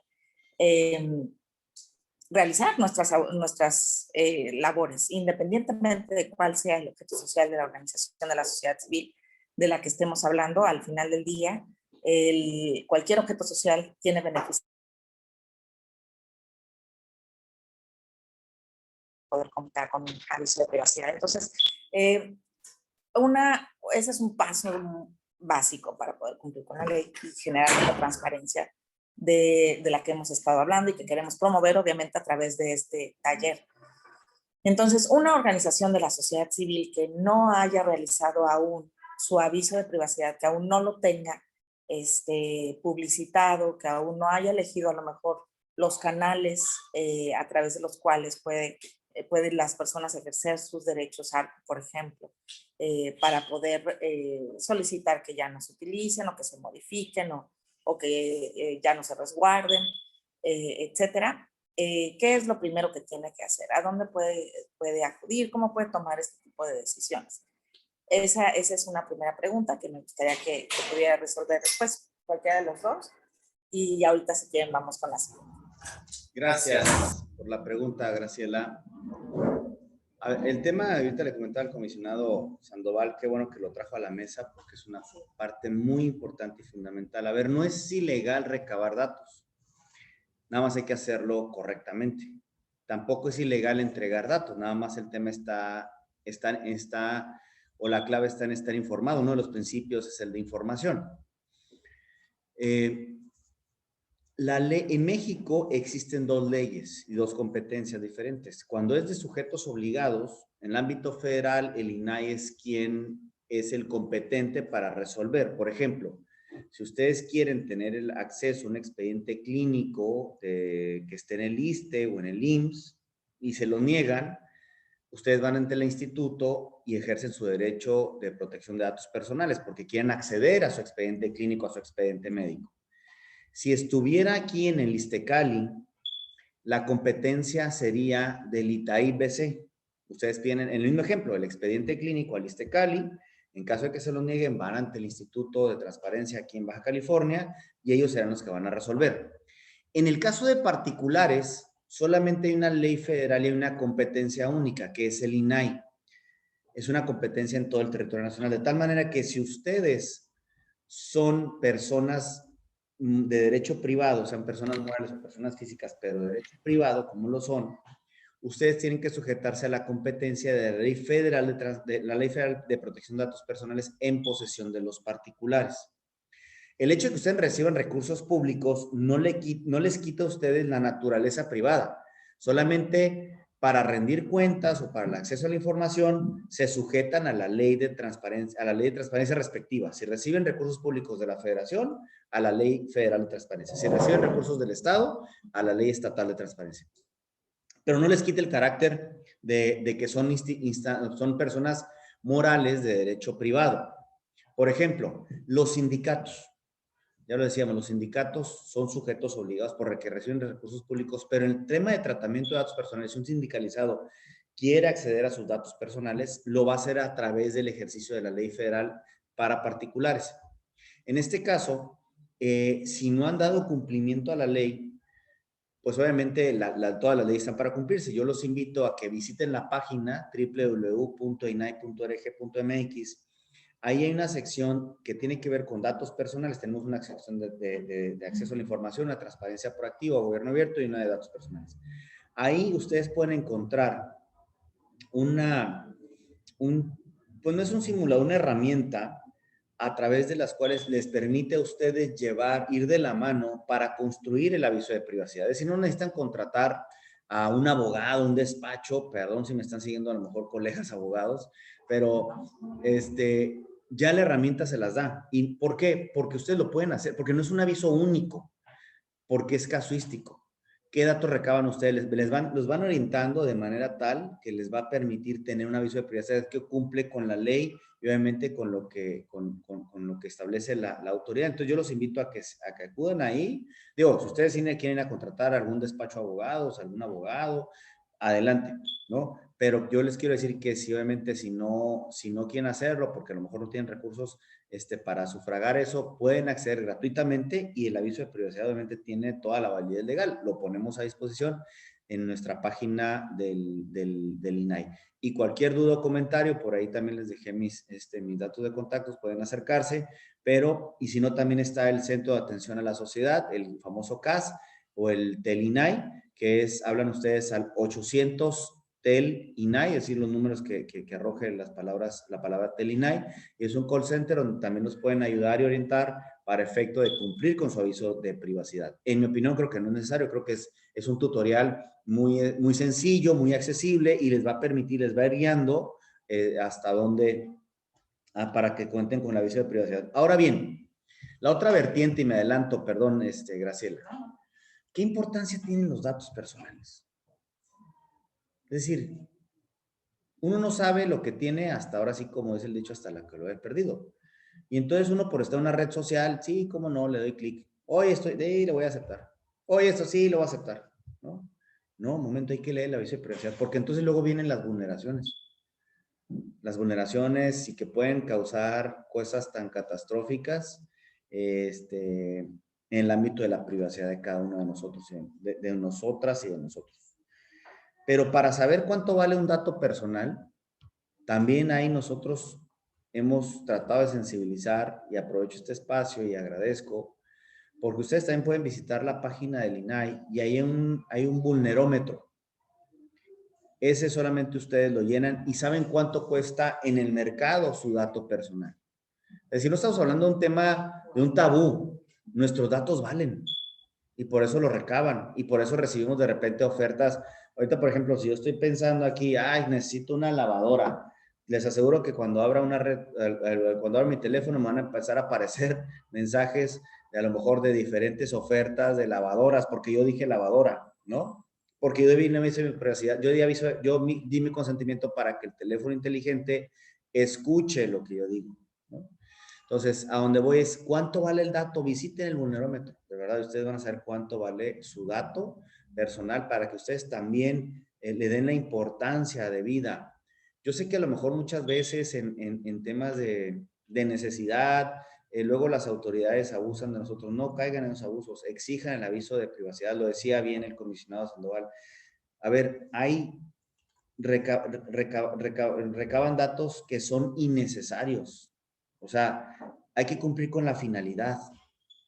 Un ejemplo muy claro, los avisos, las formas todavía que hay en las papeleras, las formas de empleo, ¿no? O sea, ¿qué tienen que conocer? Mi estado civil, si es un tema íntimo, es un tema, o sea, si para el cargo para el puesto no se necesita, ¿por qué lo van a recibir? ¿No? O sea, otras cuestiones, es decir, se recaban datos y datos, pero hay que darle importancia de vida. Si una autoridad va a recabar el dato, dime qué vas a recabar, cuál es el tratamiento, cuál es la finalidad. Ustedes tienen derecho a exigir ese aviso de privacidad, pero también como tienen derecho a exigir ese aviso de privacidad, también tienen la responsabilidad, el deber de leerlo y que sepan qué van a hacer con ese dato personal y hacia dónde va a ir. para que entonces luego venga el consentimiento. Pero sí, así como ustedes le dan la importancia de vida, si tienen su computadora, le ponen una contraseña, hasta 2 contraseñas, su teléfono móvil, su casa, la cierran perfectamente, ¿sí? Su contraseña, a lo mejor para acceder a una plataforma en banca en línea, lo que sea, todo lo protegen. Sí o no, los datos personales no le prestamos la atención correspondiente o la atención debida. Debemos de ser igual de celosos o más celosos. ¿Cuándo lo hacemos esto? Repito, cuando accedemos a una red social, cuando accedemos a lo mejor a algún trámite serio. Sí, hombre, sí, no pasa nada. No pasa nada, después vienen las consecuencias. Más grande, ¿no? Exacto. Muchísimas gracias, comisionado, por esa respuesta tan necesaria también para abordar la importancia de los datos personales. De hecho, desde Alma Migrante hemos procurado promover una cultura de protección de los datos personales en la comunidad de defensores de derechos humanos en Baja California, incluyendo también, por ejemplo, su imagen, el derecho a la imagen, ¿no? Hemos incluso hecho prácticas que otros albergues y otras organizaciones han retomado precisamente para exigir las autorizaciones de uso de imagen de cualquier persona que se la solicite, ¿no? Porque eso es algo que no se tiene que practicar para verdaderamente empezarlo a poner como parte de una cultura organizacional. Entonces, ahora que habla el comisionado precisamente de esta herramienta, pues nosotros les queremos compartir que el aviso de privacidad que pueden encontrar en la página de Alma Migrante, pues precisamente está basado en el uso de esa herramienta. Entonces, efectivamente, como dice el comisionado, no es necesario contratar a nadie. Esta es una herramienta en donde uno puede ir haciendo check en cuanto a qué necesita y qué no necesita según la razón por la que uno necesita recabar datos y también las finalidades, ¿no? Hay miles de finalidades que una organización puede tener para utilizarlos. Entonces, es una herramienta que te hace un aviso de privacidad a la carta. Y les compartimos también como buena práctica, supongo, pero quienes serán los expertos para decirnos si es una buena práctica o no son los comisionados, que estamos precisamente ahora en el proceso de hacer la traducción de ese aviso de privacidad al inglés, porque obviamente tenemos muchísimos usuarios binacionales, ¿no? Entonces, sí está bien ahí en español, porque finalmente pues la normatividad es en español y ellos pueden si quieren traducirlo, pero creo que es una forma de ser todavía más amigables con las personas que nos están brindando sus datos personales. Y bueno, además de que nos puedan brindar un comentario sobre eso, me gustaría también plantear la segunda cuestión, que creo que es sumamente importante también. Y esto es que muchas organizaciones que están empezando a determinar, bueno, qué es lo que yo debo de transparentar, cómo lo debo de transparentar. Nosotros siempre decimos que el que pregunta nunca se equivoca, ¿no? Esa es siempre una herramienta que siempre promovemos dentro de la comunidad y también pues porque genera precisamente apoyo comunitario y conocimiento comunitario, por lo tanto. Entonces, si yo soy una organización que quiero empezar a diseñar la forma o los datos que necesito transparentar respecto de mi labor, ¿en dónde puedo encontrar?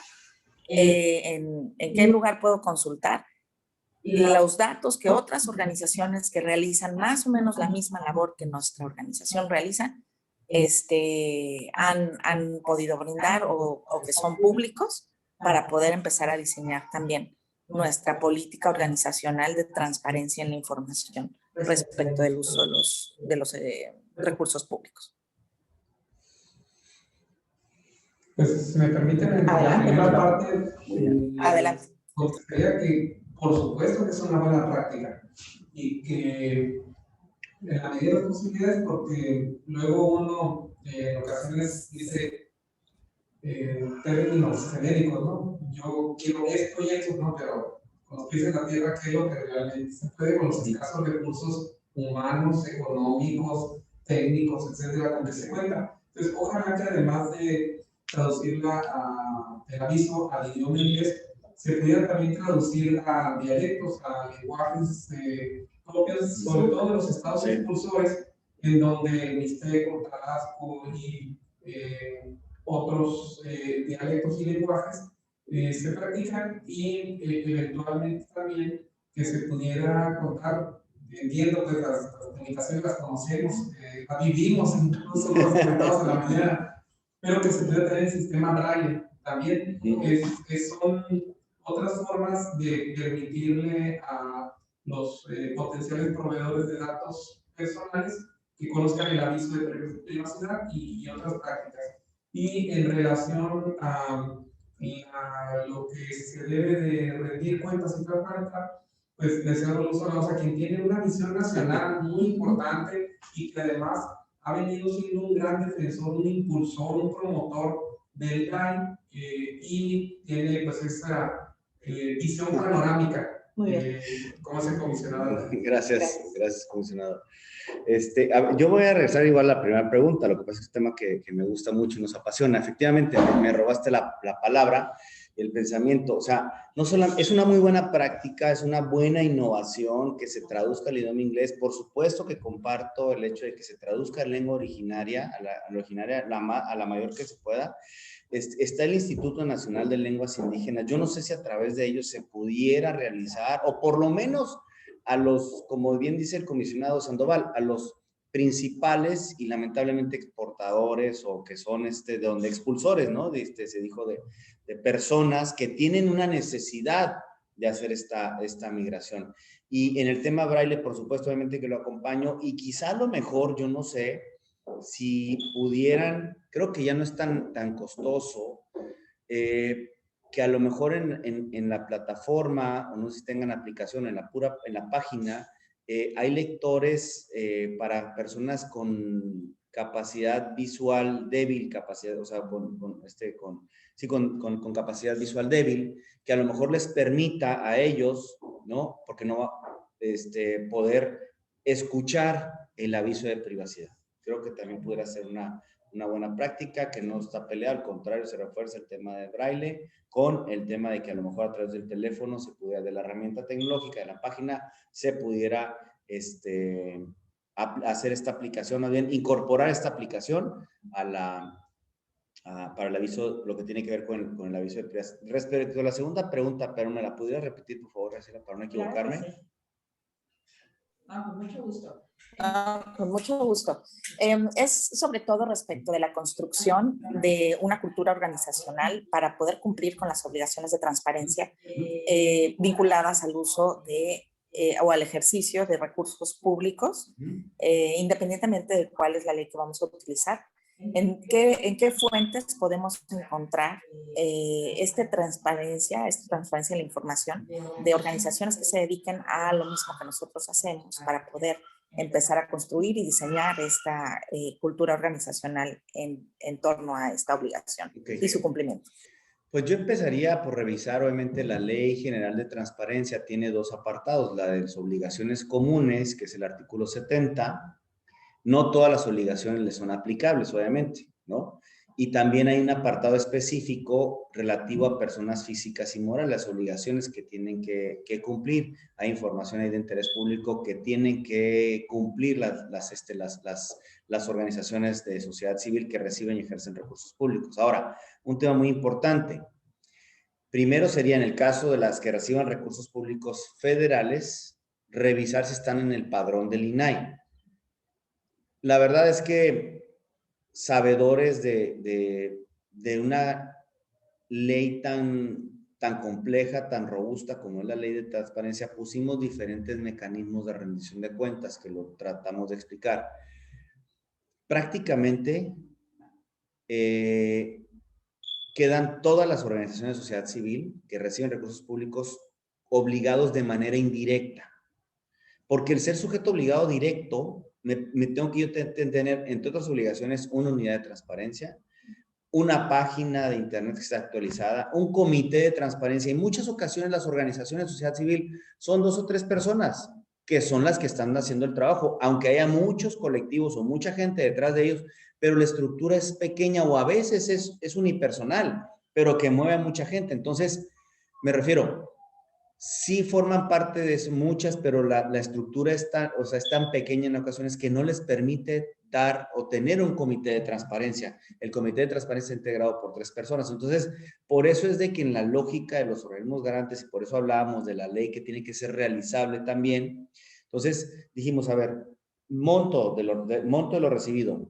Si pasas, bueno, también, si tienes un mecanismo, no tienes un mecanismo. Por lo regular, cuando ustedes reciben un recurso público, tienen un mecanismo de rendición de cuentas ante el sujeto obligado correspondiente. Ahora, si ustedes quieren hacer un ejercicio de transparentar, pues pueden sujetarse a un ejercicio de transparencia proactiva, acercarse con el órgano garante respectivo, sea el federal, sea el estatal, ¿no? Aquí en Baja California, o a lo mejor están recibiendo recurso público de otra entidad federativa, acercarse con el órgano garante respectivo e iniciar en sus propias páginas a transparentar de manera proactiva, digo, porque es voluntaria, recordarán, este tipo de transparencia, y donde ustedes determinen qué es lo que van a transparentar: el recurso público, su estructura, sus programas, sus datos de contacto, y sus formas de apoyar, dependiendo de la organización social de que se trate. Pero eso lo pudieran hacer de una manera proactiva, y que estaría obviamente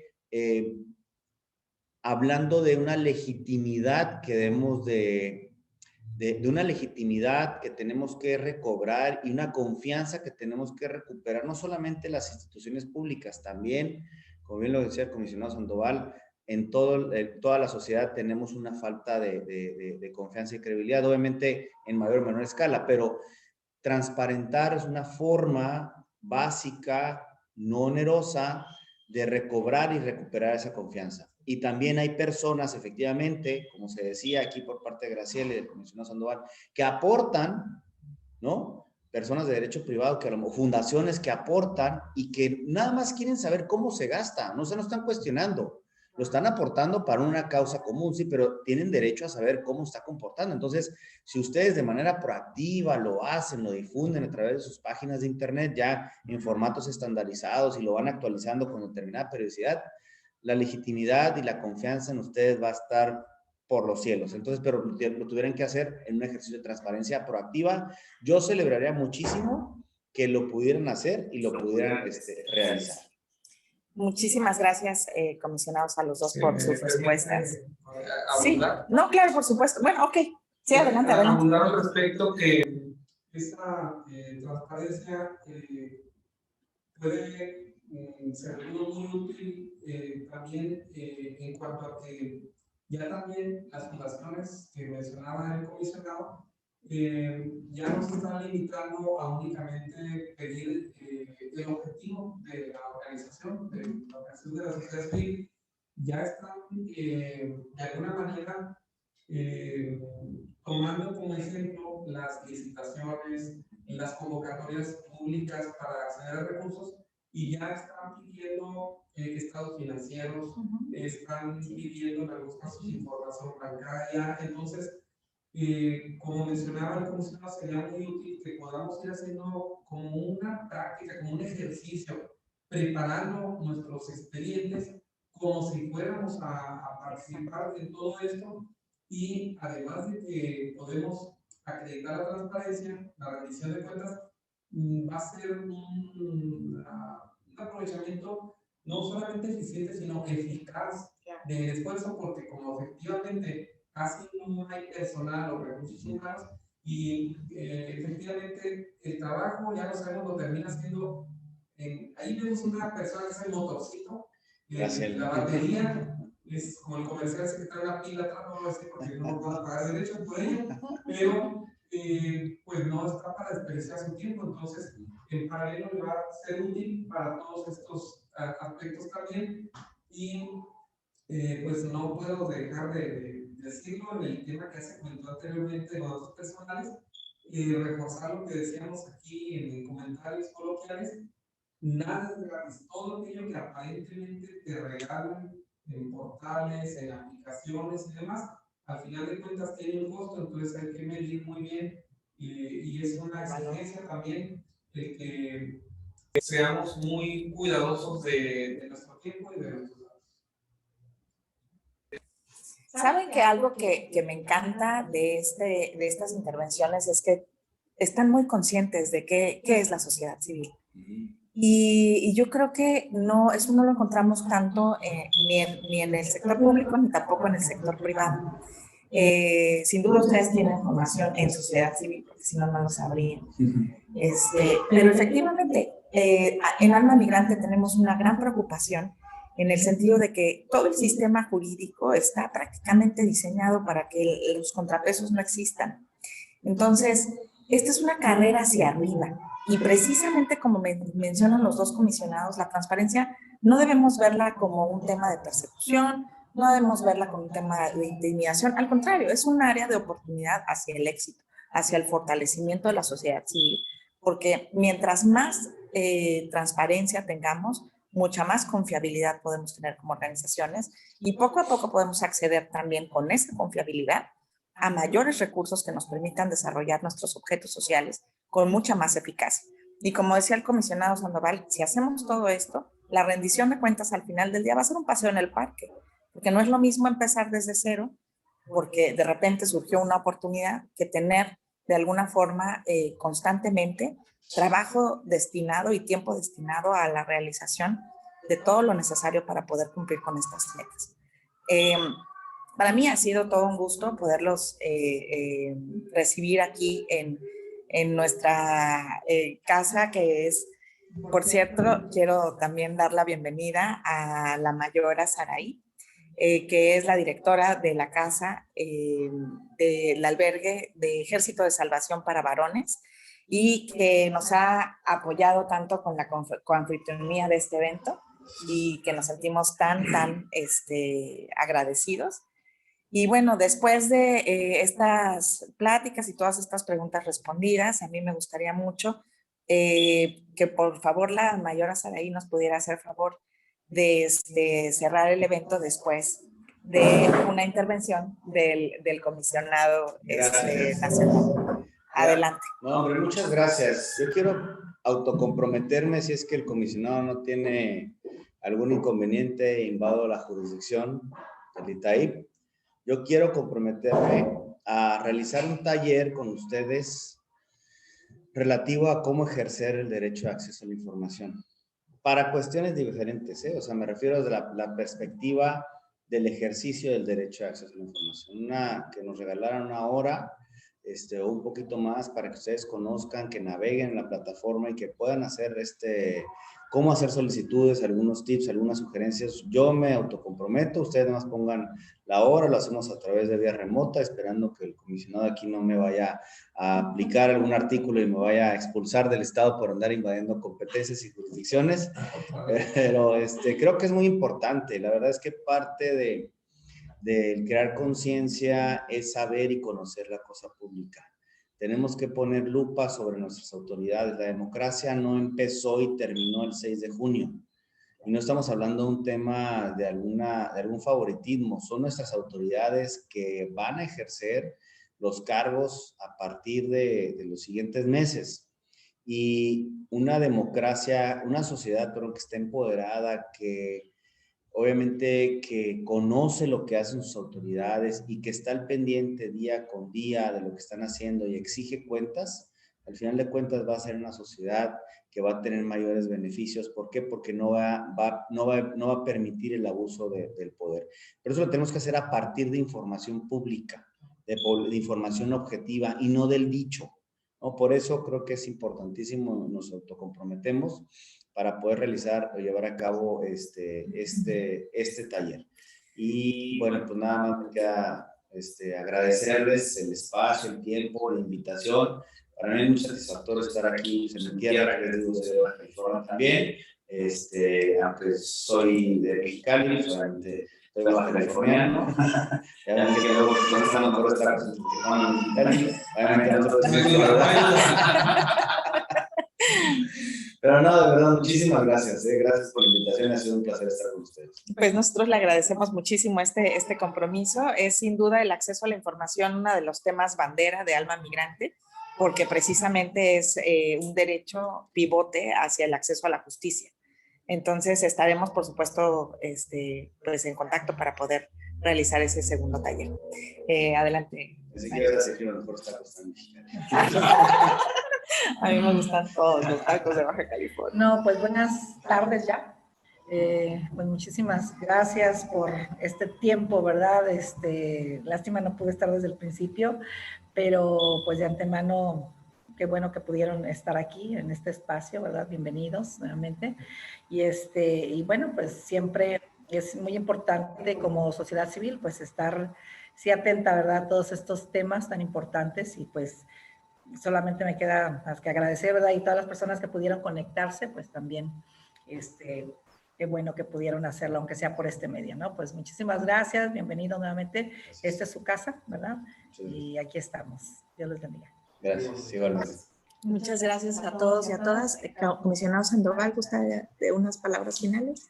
Yo me sumo al compromiso que estableció el comisionado, lejos de ejercer derechos arco equivalente, ¿no? De oposición.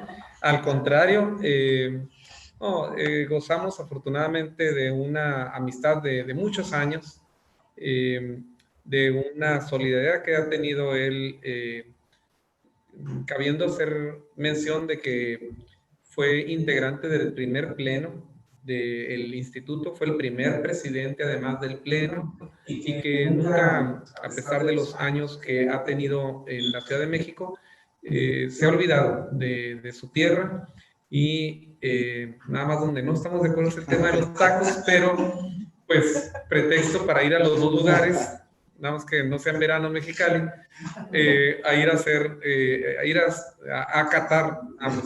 Pero así es, dar fe. Pero regresando al objetivo, Graciela, muchas gracias. Muchas gracias a la coanfitrionía y encantados de estar aquí y a todos desearles un magnífico fin de semana. Muchas gracias a los dos y estamos pendientes entonces. Gracias a todos por conectarse. Hasta luego.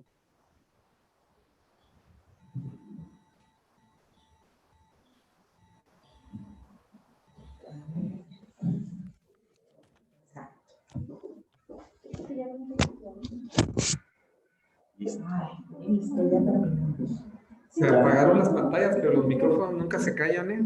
Tengan la seguridad de que siempre... De que siempre hay quien está escuchando. Sí. Mayor, me da mucho gusto que hayan llegado a tiempo para los comisionados.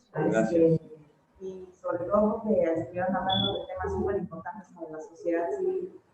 Yo creo que el Ejército de Salvación, me imagino que sí está dentro del grupo de organizaciones que hacen los muchos públicos también, ¿no? Sí, también. Entonces estuvieron precisamente hablando de todas las obligaciones de transparencia que tenemos.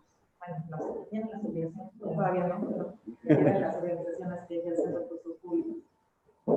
Sí, no, pues, yo digo que precisamente puede estar, salgo fuera de la ciudad y ahí tengo un montón de pendientes que realizar, entonces, pero bueno, aquí está su casa, ¿verdad? Y que bueno, no sé cuántas personas estuvieron conectadas. Pues estuvieron conectadas muy pocas en relación con las que registraron sus participaciones por internet. Ajá. Las que se registraron aquí, que fueron 5, no llegaron, pero creo que una sí estaba ahí y otra persona, dos de las 5 que se registraron se conectaron. Entonces, en realidad, la participación fue muy pequeña, pues en relación con todos nuestros talleres. Sí. Y no sé cuál habrá sido la razón. Claro. Un poquito más de difusión, bueno, sí, o insistencia, a veces insistencia, yo creo que es algo precisamente una llamada y sí, para que a veces confirme la gente, ¿sabes? Porque pues ahorita con esto de todo es virtual, pues hay una cosa, un evento y otro, entonces a veces sí. Pero lo bueno que quedó grabado, ¿no? Sí, quedó grabado. Haciendo algunas llamadas, pero me comentaban y se me hizo así como extraordinario. El tema de llamadas, porque hay que llevar a ajá. Eso sí es cierto, eso sí es cierto también, sí. Y además, ya sabemos. Sí, vamos.